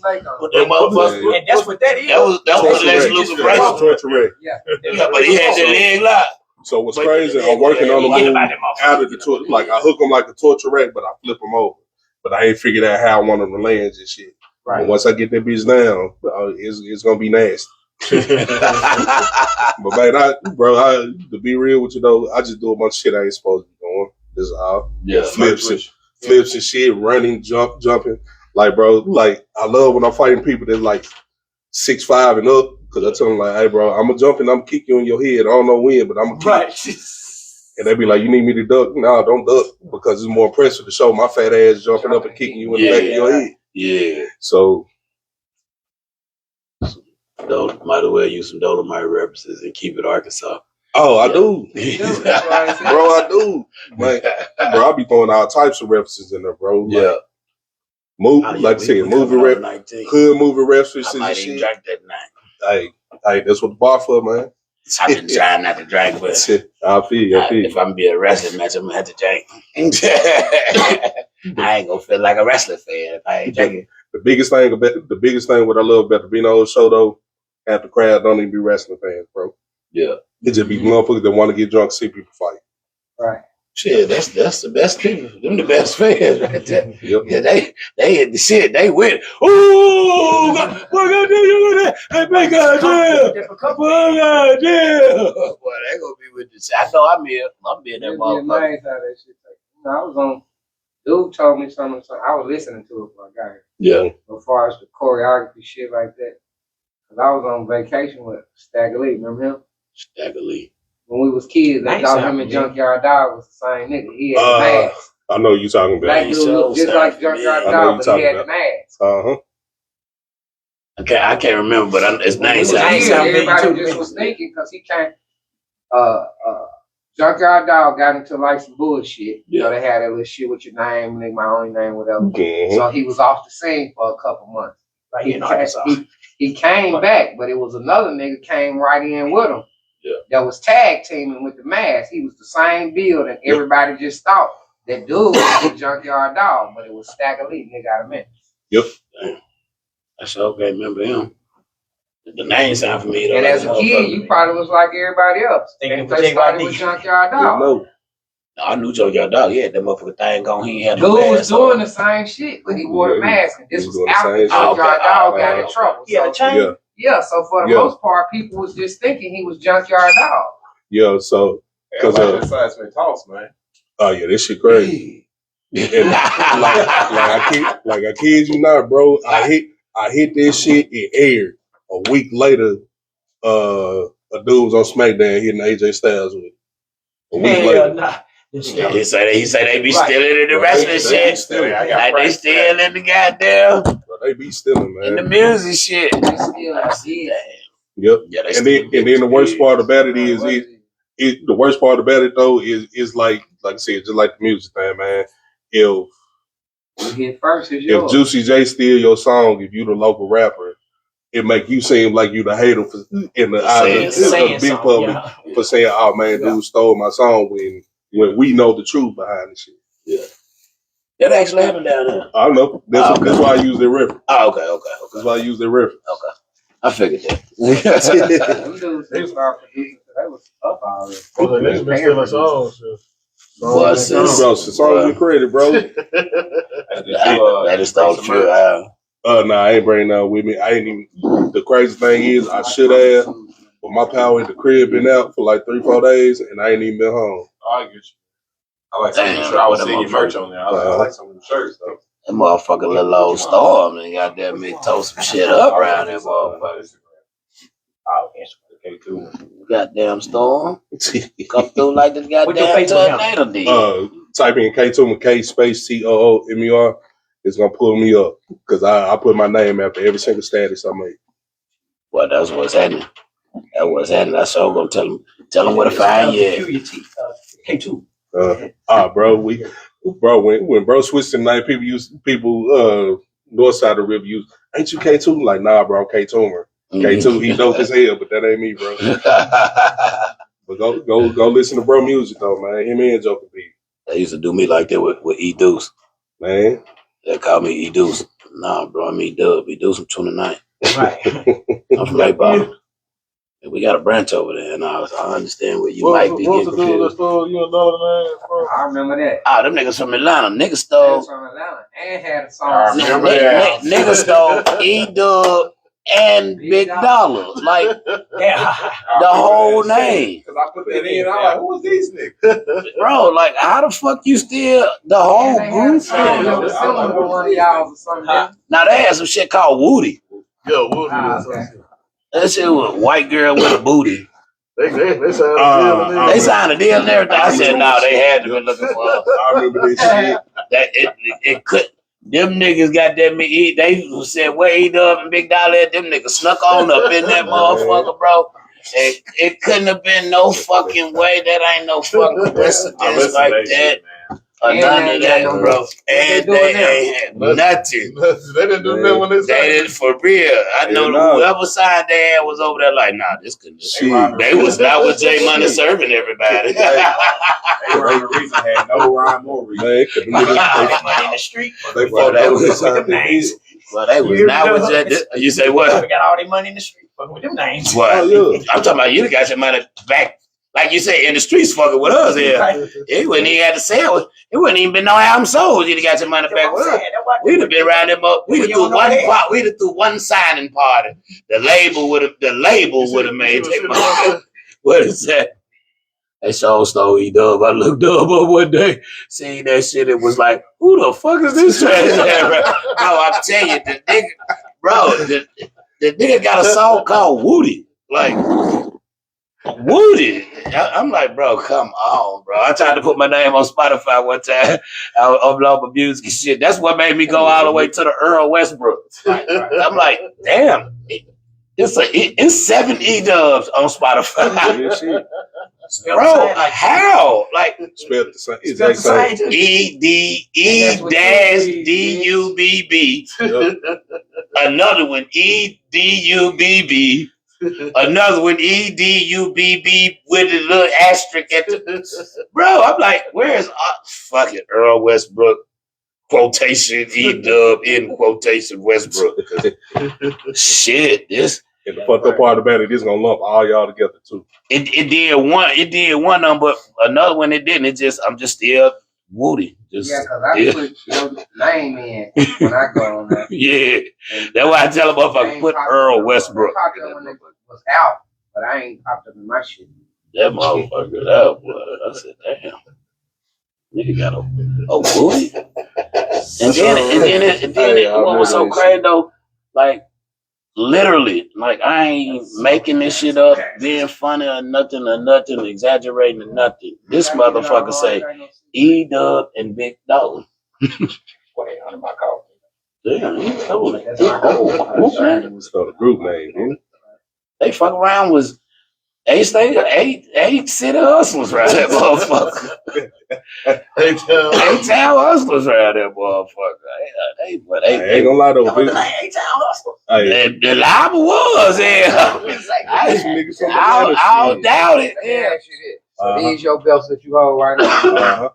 So every time you have a match, it's the belts up, or that's some different shit. Nah, not every time. So a lot of stuff is more storyline based, to where what we're doing in the ring, it has to have a story behind it.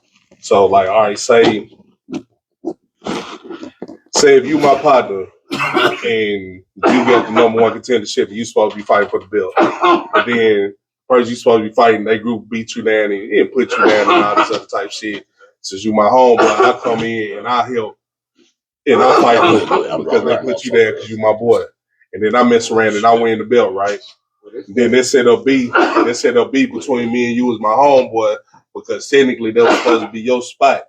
Right. But because they beat you down and took you out, and then I stepped up to fight for you, I don't want the belt, but technically I took your spot. So then they set up a situation between whoever I beat the belt, whoever I won the belt from, I got to give them their rematch. But after their rematch, it set up tension between me and my homeboy. Yeah, like you took my spot. You know I was supposed to get that. Now y'all got a story. Yeah, now we got a story to keep people invested in. To have motherfuckers say, well, why they fighting? I tell everybody, I know this is going to be a long ass video to watch, but the Roman Reigns and the Bloodline storyline from WWE right now. Like, that story, they've been telling this shit for 5 years straight, bro. I ain't been watching wrestling. That's what I... Like bro said, you ain't to it. I was like, damn, my nigga wrestle. Look, you hear me? Look, I'm coming to the match. I started watching wrestling when Hogan was with the NWO. Ooh, yeah. I stopped watching it. That's when Like they when the like, name changed. when Hogan became a bad guy. I watched it a little bit and was like, nah, this is some real bullshit. Yeah. Niggas was upset. Niggas was upset Hogan was the bad guy, man. Man, nigga was trying to see some of this. The crazy thing about it though, that was right before wrestling hit that big boom though, because all right, we also talking about the time before the internet was what it is right now. Right. So wrestling in the curtain of wrestling wasn't exposed so much because everybody didn't have access to it like they do now. So when Hogan turned, everybody looked at Hogan like he was Captain America. Bro, I can tell you straight up, that's a racist motherfucker. For real. Hogan there. Hell yeah. Man, he said he done called a motherfucker a nigga with ER on the end. Man, I know from personal That's why he experience. ain't wrestling now. Yeah. They not even fucking with him right now. No, they brought that nigga out for the Netflix shit. They booed that nigga out. He got some racial charges he was drunk and said. And then when they had him, like, he was on Cops or something one night because one of their kids got Yeah. That was my he didn't star. get charged, but Fucking he with pulled Hogan. up. And it was like some controversy behind that because he tried to use his stardom or something.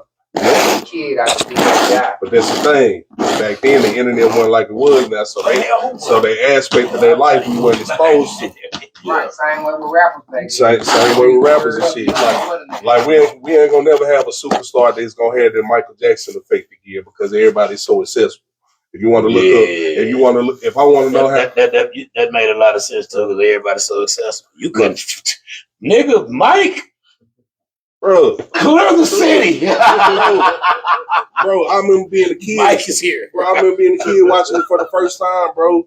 Like, the nigga just walked out on stage for the Super Bowl and just stood there and motherfuckers was fainting and shit. 10 minutes. He just stood there for 10 minutes looking to the left. Depths. And his like depths. People get trampled over for real. But like we ain't get trampled over. But like we ain't gonna never I never called my mama no lie, and I still ain't calling no one.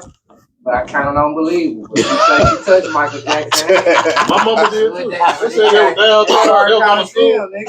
My mama said I was in the front at the bar Coliseum, say Mike, and this little Mike. Mama.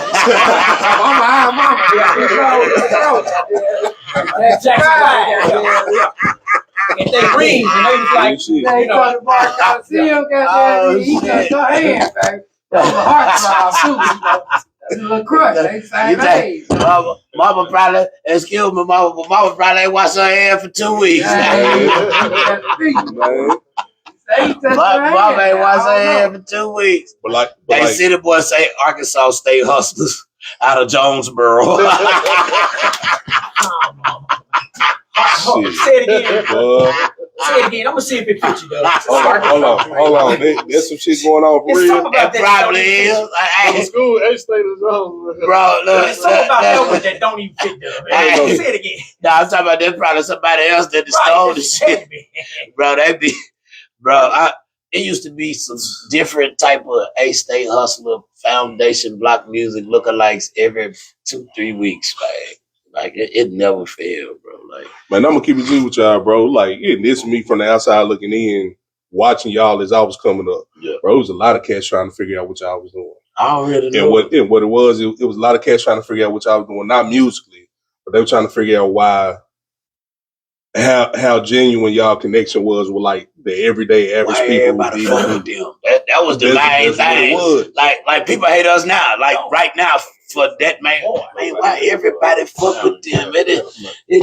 Why they fuck with Dub? Why they fuck with Tissa?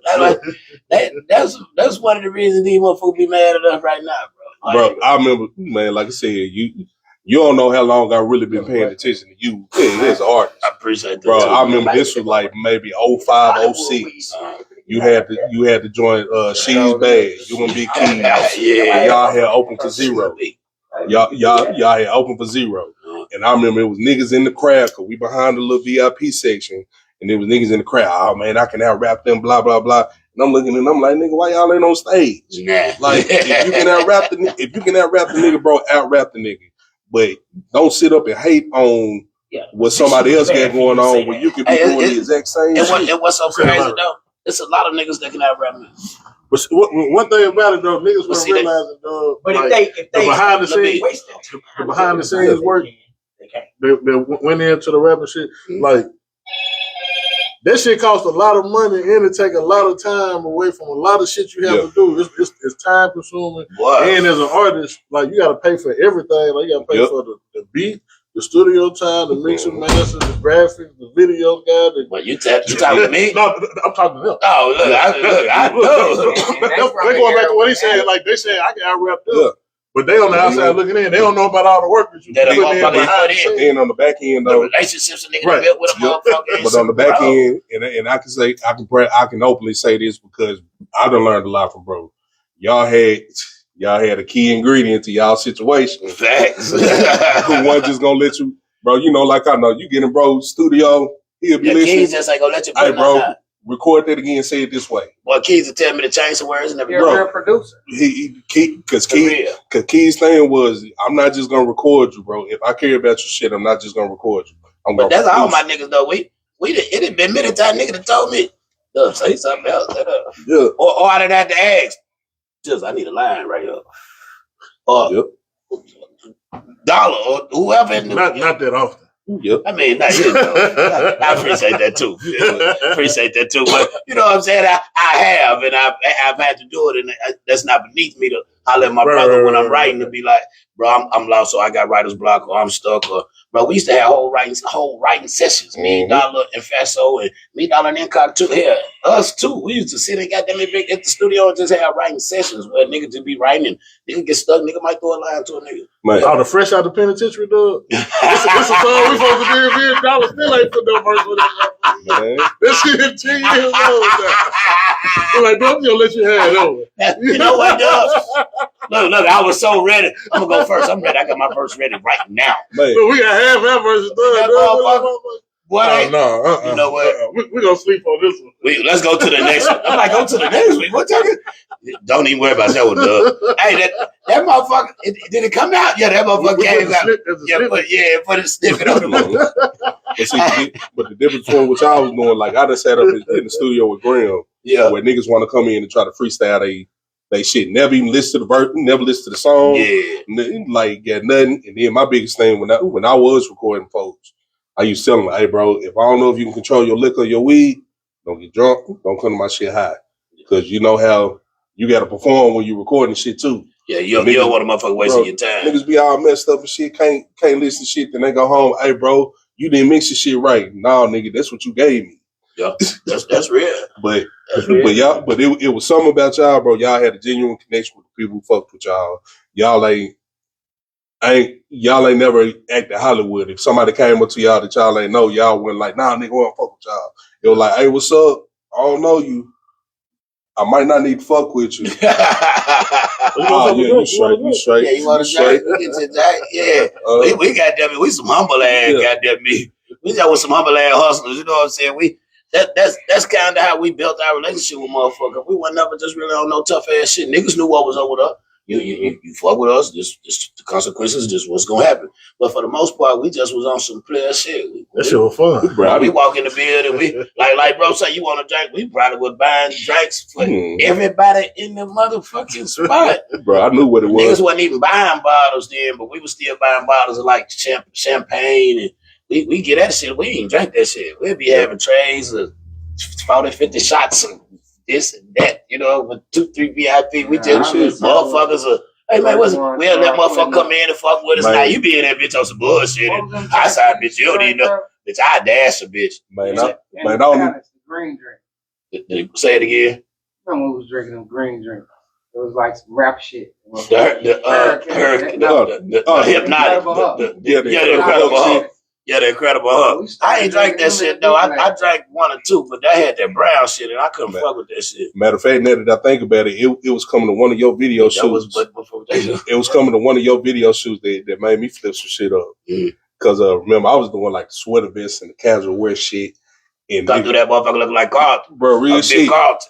And niggas was like, oh, bro, this nigga want to be a country rapper. Nah, nigga, I was fucking y'all hoes and telling y'all this shit. and going off still. But it was the smoking weed with my girlfriend video. Remember, I showed up in the pinstripe suit. Yeah. And y'all was like, man, who the fuck this nigga think he is and shit? I'm like, bro, I'm just here.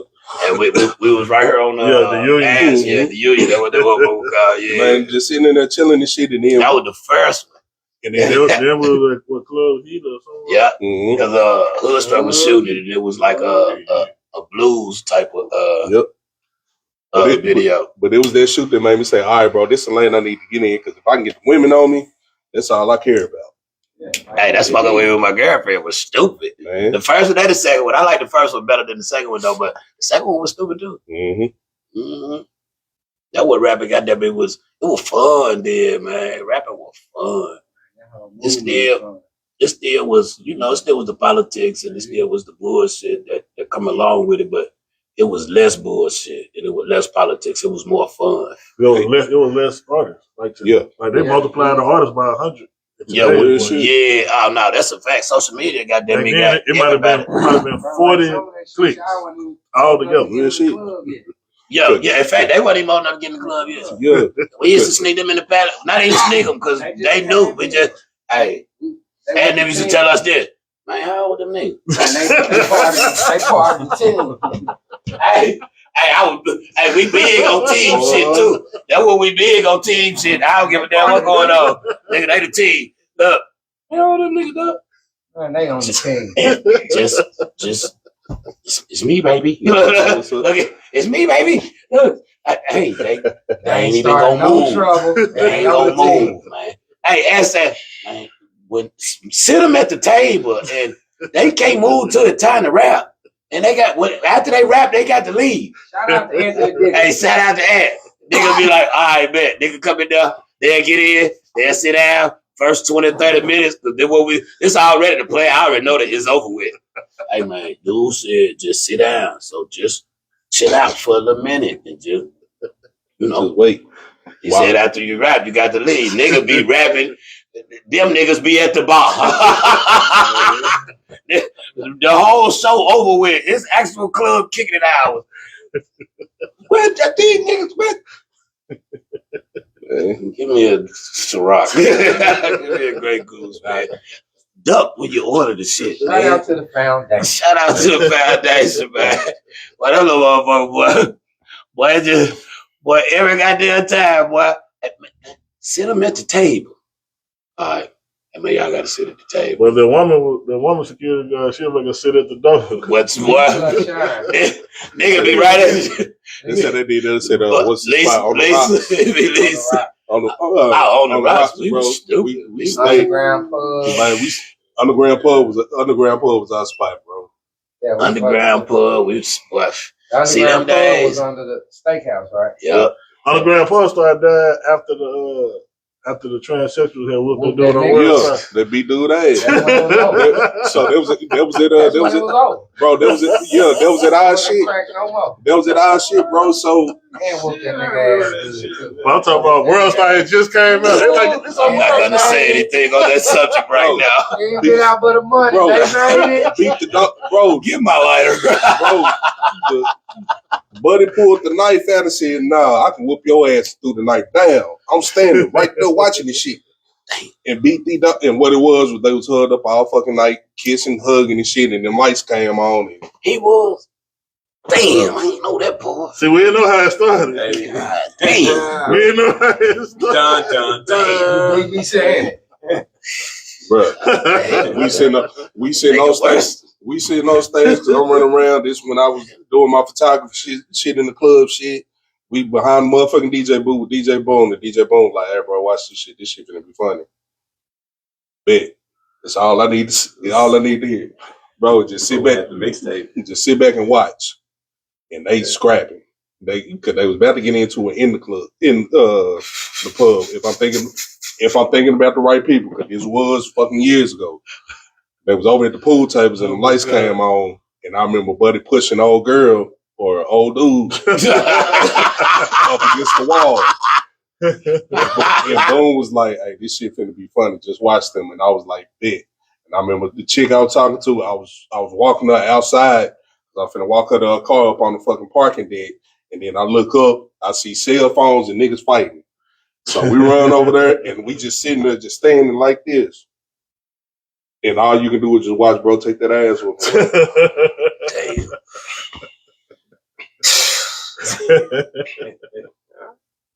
Somebody singing help. Damn. So back to On the Rocks. On the Rocks was just phenomenal. Man, we stayed in there too. Boy, On the Rocks was so phenomenal. We stayed there. On the Rocks was Go ahead. On the Rocks was like one of the first clubs that we was successfully sneaking in at like 16 and shit. Yeah, see, they was the Palace. They was thugged out. They was going to the thuggest, scariest club in America. Happy. They were fucking happy. Just, dude. See, by the time On the Rocks come, I'm grown at that point. Oh yeah, we was in that. See, we was kind of still halfway, like a super group at that time with the people we was dealing with. You was the first one we got to smack that hoe too. No. That wasn't that Keenan? Was it his name? Keenan? They used to be with you? They used to be with He stayed with you. I thought it was your cousin or something. That might not have been his name, but he stayed with like you. Keeping. Yeah, Keeping was the first hell one. no, not Keeping. Yeah, he was the first one. Keeping. That was at the Palace. Yeah, that was Keeping. I said, see, we just got off the, but yeah. Now we can go to that. So bro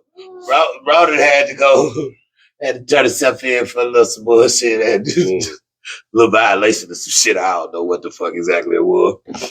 So he had a car. He sold something at him.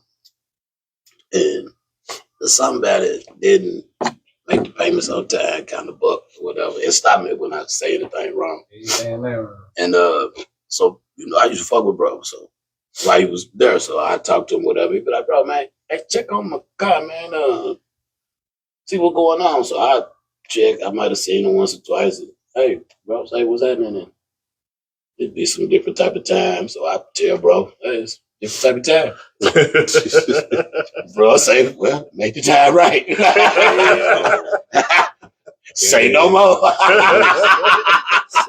Say no more. Say no more. All right. See her again. Hey, bro, say such and such. Time is still off. I ain't gonna do nothing to us a female. Look around, can't find the females I know that's gonna do something. Just talking loud. Well, I said, okay, fine. So I got them to give about $50, $60 for that bitch. Who after I do it? Who? You will? Yeah. Huh? Who? Right there. Foul. No hesitation. No. Nigga done it so quick, I got scared. I left.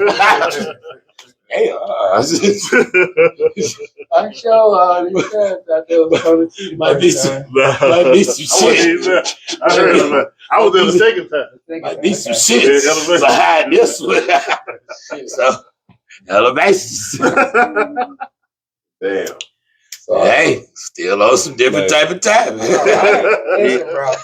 This house still owe me about $1,500. Hey, this was our it's all back then, y'all. It's all back then. This was 20 years ago. Palace was over. Right. The principle was, it wasn't even the money, it was the principle behind it. Because I ain't have to do this. I did this because I fuck with you. Man, that shit was so then funny. You tried to hold me. I said, bro, this is what we're going to do. Because I got the money, you got the money, we got to split it. Every time we see this hoe out, we're embarrassing this hoe. So whatever we paid out, add up to $1,500. Hey, I ain't gonna lie. Hearing this shit remind me of like all the times we'll randomly be somewhere and a fight break out, and I'm always like, "Damn, nigga, what the fuck happened?" Like, cause I look up and niggas just, Brian, all right. If you my age, you gonna know what I'm talking about, man. Right outside of Sherwood, there used to be this old club called Up in Smoke. Yeah. When we was kids, they used to rent the spot out to us to like throw parties and shit like that. Man, I remember not the very last time, but the time before, the homies had rented the shit, and this when niggas was doing their little groups and shit, high school groups, had Polo, Playboy, niggas, that bullshit, right? So a fight broke out. It is what it is. The big homie who owned the club at the time was like, hey, man, if it happens again, I'm just walking out, kicking everybody out. The first sign of bullshit, an argument, somebody yelling, somebody bumping into each other, I don't give a fuck. Everybody getting kicked out. Yeah. So the next party, Some girls get to fighting, we break it up. Some dudes try to get to fighting, we break it up. Big homie come out with the chopper on the stage because it used to be a strip club. He's the owner of the strip club. Yep. Yeah, big O. So Buddy come out and he was like, "Hey, fuck that! Y'all ain't tearing my club up. Everybody get the fuck out." About too. Yep. So everybody trying to funnel out, but you know, if that back door wasn't open, it's bottleneck trying to go through that little bitty entryway. Yeah. Out of nowhere, somebody said, "If you ain't from the north side, get the fuck out." A little nigga, he got killed like years ago. We were still teenagers when this happened. Charles Ray from Jacksonville.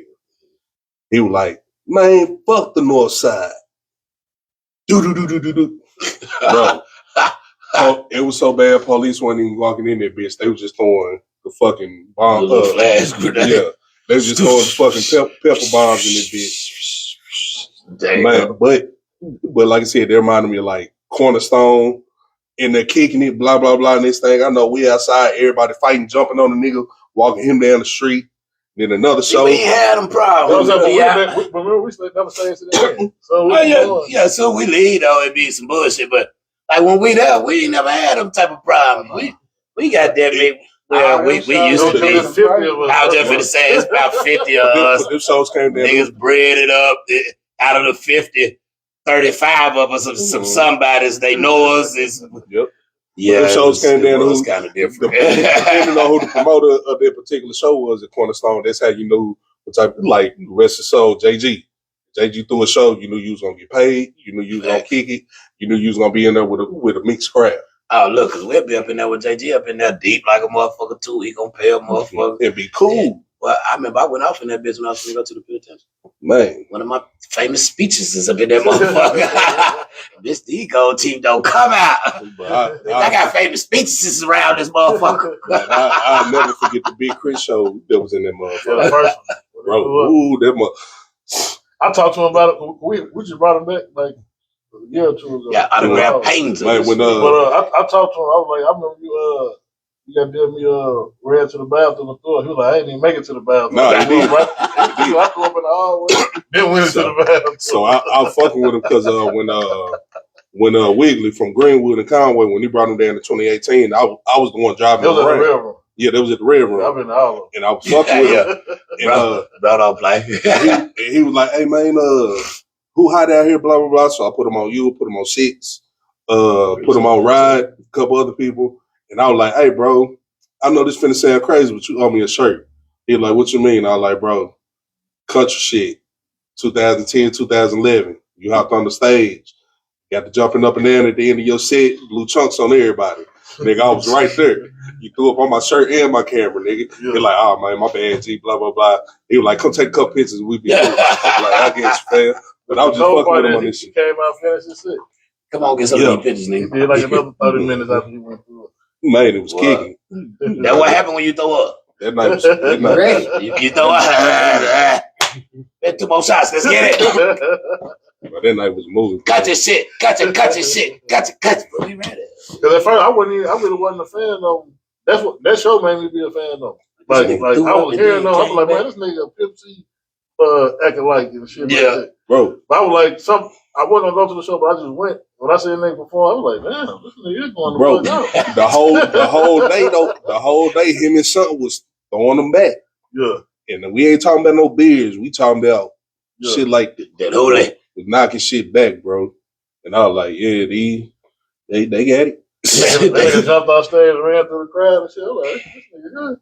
I'm about to go buy a CD or something. Man. That was, I got to get this nigga.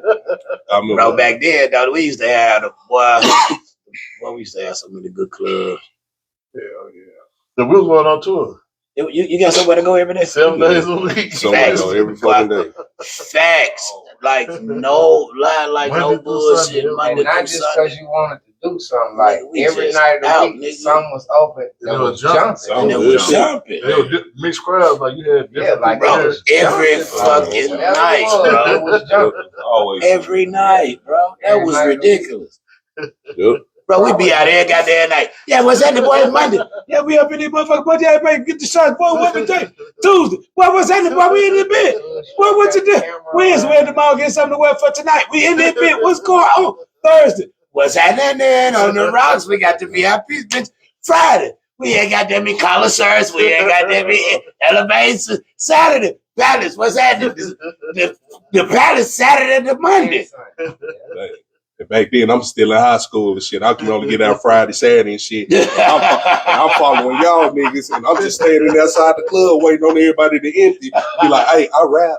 How can I get a feature beat, bro? How much? I ain't got no money. My favorite, I ain't got no money, big dog, but if you work with me, dog, we can work something, man.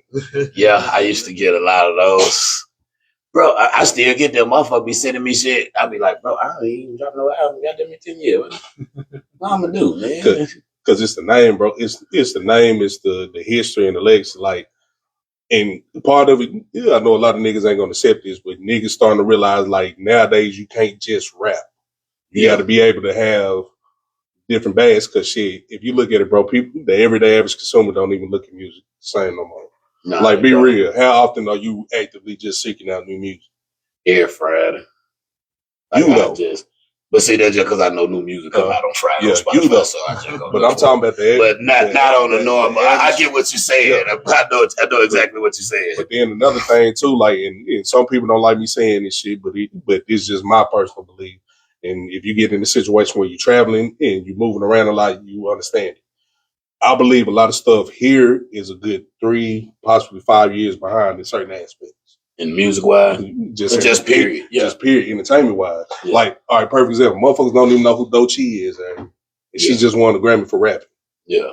Motherfuckers don't know nothing about, motherfuckers don't even know Shaquille O'Neal is a legit DJ and be breaking people music every day. Yeah. Motherfuckers don't know T-Pain be doing like album reviews and stuff on his Twitch stream and just be randomly sending people, hey, bro, this song was dope. He go $20,000. Go shoot a video for it. Yeah. I still say T-Pain is one of the best investments as far as bringing the show. Because that nigga got literally like 50 top. But you can't go wrong with T-Pain. Boy, you would never go wrong with T-Pain. He can perform for 2 hours. He gonna get on that motherfucker and be goddamn and taking jokes. And the craziest thing about it, he never. I watched dude do a 2-hour show and he didn't cover nothing from his catalog. It was just all the hooks and features he did for other people. You feel what I'm saying? That's what we saying. Like, he got his catalog just it's stupid, extensive, bro. Like, it's stupid. Wrote slow song, all kinds of shit. He gonna keep it jumping because he ain't gonna do too much of the song. He might bust into a note like, yeah, I wrote that. Y'all might didn't know. Y'all didn't know I wrote that. Yeah, I wrote that for Kelly Rowland. Yeah, I wrote that. Yeah, you got sense of humor. Man, I listen to you're an artist, bro. They was like, man, how you determine your show sets? He said, man, if I'm going to a hood club, he said, I do all my hood shit. I'm so hood, all that blah, blah, blah. Yeah. But like, if I know I'm going somewhere with white folks, nigga, I'm performing on the boat like 50 times. And that nigga said, well, I ain't got to do so many features and shit. I just started telling them, give me cars. Yeah. Nigga say, I want a feature, man. It's this Cutlass I want. Get this Cutlass, brother. I got you. That nigga said that, man. They got to do so many features that he would charge a nigga so many features. He would get so much money for the features. He just stopped telling them, like, fuck the feature, fuck the money. Just give me the Cutlass. Give me the dog. Give me the... Yeah. Then he said he just started giving away cars. Yep. He had so many cars, just give away cars. But like where I was going to about the new music, like the people who's about to be up next in the game, like how she sends you. Yeah. We're definitely behind on a lot of that shit because we're not a music state. Yeah, we had a music state. And I don't like saying it because I feel like I'm a hating ass nigga when I say shit like that. But it from my perspective, it's just the truth. It's a lot of shit that I'm up on game on. From going to California, going to Florida, being back and forth to Memphis almost every week. Now, a perfect example, even from being back then, though. I mean, that's been going on for years, though. Because, like, a perfect example, Cash Money. We ain't know nothing about Cash Money for a long time, but bro, them was going back and forth to Louisiana on whatever business they was doing, and was coming back with local independent music from up there. Yeah, they was liking, but it was. Just happened to be Cash Money and BG and Chopper City and that shit. So we already knew about Cash Money. Like my circle kind of already knew about Cash Money before they even kind of hit the mainstream. And then when 98 hit and they popped. Yeah. But see, when they popped with Juvenile. We still was on BG, Chopper City now. Boy, but they Papa Juvenile at 400 degrees. Yeah. I was gone. Like, I was in the 8th grade when that shit. Yeah. Boy. But just still, when they I was popped, third- it just I was in third grade walking around with that motherfucker. When they came to Little Rock, like, I was gone. Man. I was telling niggas about Nelly, man, because I went to Missouri to play ball. Mm. I bring, man, we ain't listening to this shit. Nobody want to listen to it. Yeah. Shit, all of a sudden it's on the radio. I come back home, everybody down. But that's how they used to get music anyway. You know what I'm saying? Yeah, like, as far as just niggas like, come from the East Coast, they'll come because they got family down here in the South Coast or West Coast, or they go to the East Coast, they got family, friend, whatever. They bring. That's how music used to spread back then. Anyway. But CJ, but you just had you said Nelly, bro. We was on P Dub, Pretty Willie. Yeah, we was on him back because we were trying to little horny young nigga trying to run up under the hose. Yeah, we was on them. We was on 3Ps. We was on fucking Ubi from that was doing the tracks for Lil Jon and the East Side. But we was on them because we were noticing them the tracks the females was playing all the time.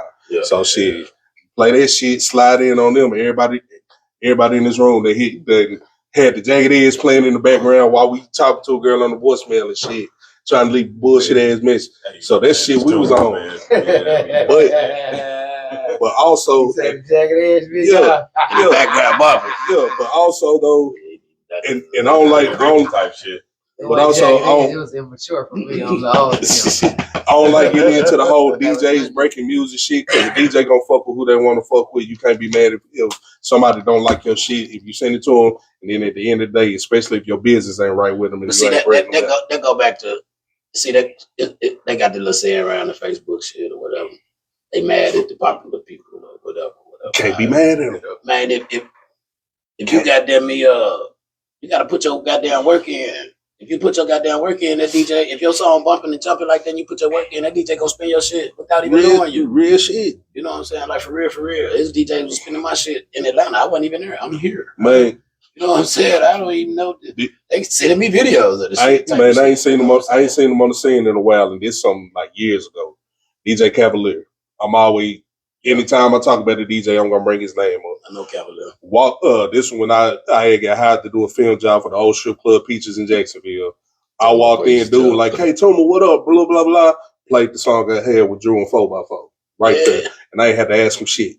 Yeah, like shit like that. You got niggas that'll do this shit because you put your work ethic in, and he recognized that, and he knew what it was. And bro don't know me. He don't know me personally. None of this shit. He knew your work ethic.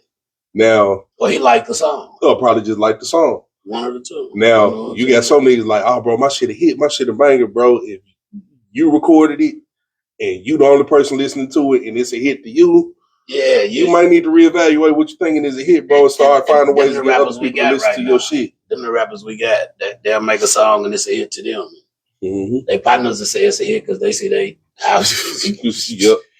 Man, dude, really think that shit hard? Man, that shit hard. Yeah. If you want to know if your shit banging, bro, hop your ass on the phone, cause I call the phones weapons of mass promotions. Hop your ass on there and post some shit like on TikTok where you hitting the demographic that don't fall under an algorithm. Yeah. And a nigga in New Jersey who might be a hip hop head might be like, man, let me listen to this verse. Hey, bro, this shit was ass, bro. Can't be mad. Can't be mad. Can't be mad. Because that's constructive criticism. I mean, because you'll be able to tell the niggas that's trolling or the niggas that's really giving you constructive criticism on if it's good or bad. Hey, you got to be careful with that shit, too, and have your shit together, because niggas will hop on there and steal your shit. Shows up. Yeah. So is we expecting another album from you? Man, I'm working on. I keep playing around with the concept of working on the album, bro. The production side of it is done. I just got to sit down and write it. So you got all your tracks and shit, basically. Yeah, I get all my tracks and stuff together. It just every time I get to sitting down and focusing on everything, a match pop up. Nah, it's like. That's why I was finna ask you. You got a theme song that's your own music? Oh yeah. Bro, I got a song that's crazy. You think Lil Jon and the East Side Boys on it right now. And it's all me. I got a song with him. We rap so fast on that motherfucker. We probably in the Guinness on that motherfucker. Man. You was rapping fast? I gotta hear that. Yeah. But I don't think I definitely ain't heard that song. I done rap fast on a few tracks. But the way you emphasize this one, it got to be fast. Yeah, this one. This one. This was either we did that either right when you was about to go in or right when you got out. It was right when I went in. But yeah, man, like every time I get to want to sit down and record, man, it's like the law of attraction it's like other motherfuckers will feel I'm trying to record, and then they'll hit me up, hey, bro, I want to come to the studio. And they'll come through, and then they get to doing some shit that remind me why I slow down on the shit. Yeah, they throw you back off like, I ain't gonna do that. Don Key, what's happening? Yeah, you be the shouts out to Don Key too. So my theme song, Don Key and Big Keys, they're the ones who did the instrumental for me, bro. Don Key and Big Keys. Mm-hmm. I went to him and was like, man, I need something crazy. This the cadence for it. Here go my vocals. Blah blah blah. Tracked down my vocals. Went over there. We sat down, had something done in like an hour. I believe it. With the two people you said. Mm-hmm. Yeah, I definitely believe that. So as I said earlier when we started, give me y'all props and shit for just being some genuine people, man. I got to say the same about Don Key and Big Keys for sure. Keys looked out for me in ways that I can't even go into detail on when it come down to like this arts and entertainment shit out here. Keys was the first one that was like, hey, bro, get the fuck off from around. Yeah. Real shit. Yeah, no, that's a fact. Them two dudes, they're both them dudes and looked out for me in different type of ways that, well, like you say, is unmentionable, especially in the music. they like, goddamn me, Dr. Dre and Jazzy Faze around this motherfucker. Thanks. Like, them the guys around this motherfucker on the production, like, for real. Got a couple more motherfuckers, though, like Ferocious and shit. He definitely one of the fathers of this shit. Ferocious, Motif, KB, definitely KB. Motif. Oh, definitely Motif. Motif did that with me. Motif produced a bunch of shit for us, goddamn me. Okay, he did too, especially our early YK, Real Music, produced a bunch of shit for us.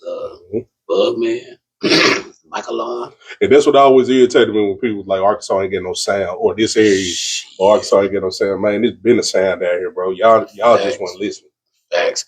It was so crazy. I just talked about that on my last episode with Big Lowe's. You know what I'm saying? We got a sound. Yeah. It just people don't want to. It be the egos and the pride that don't allow you to say, "Dub sound a little right," or 6 older sound a little right. And what I hate is when niggas wait till something pop off, and then they wait for it to pop off and be like, "Oh, bro, I fuck with." All right, yeah. Hey, it's this girl who started out rapping with me when I was in my bullshit 1-bedroom apartment.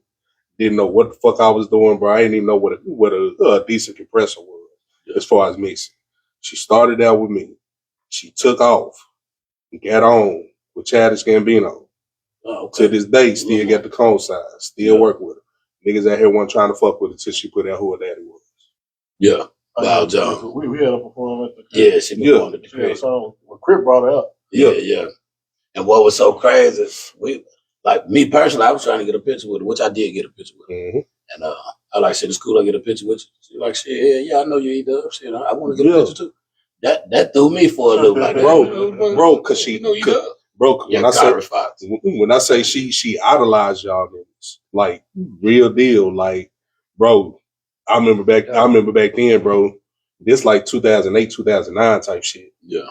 Like she come and sitting on the foot of my bed, like rapping y'all niggas shit word for word. Like, hey KT, how can I write like this? How can I write like this? And I'm like, hey, we gotta find you. We gotta find what work for you type shit. That's cool. And she took the fuck off. Oh yeah, she definitely took the fuck off. And she came out there and put on. Yeah. City Boy say he liked the skit you did with me and Cash. Oh yeah, that's a little homie, man. That's a little homie for sure. We definitely got some more stuff coming up, man. Just waiting for the time to be right to actually drop the type of stuff that I'm doing. But what I'm trying to do, what I'm trying to do is bring some of the acting and comedy stuff that I do outside of here back out here.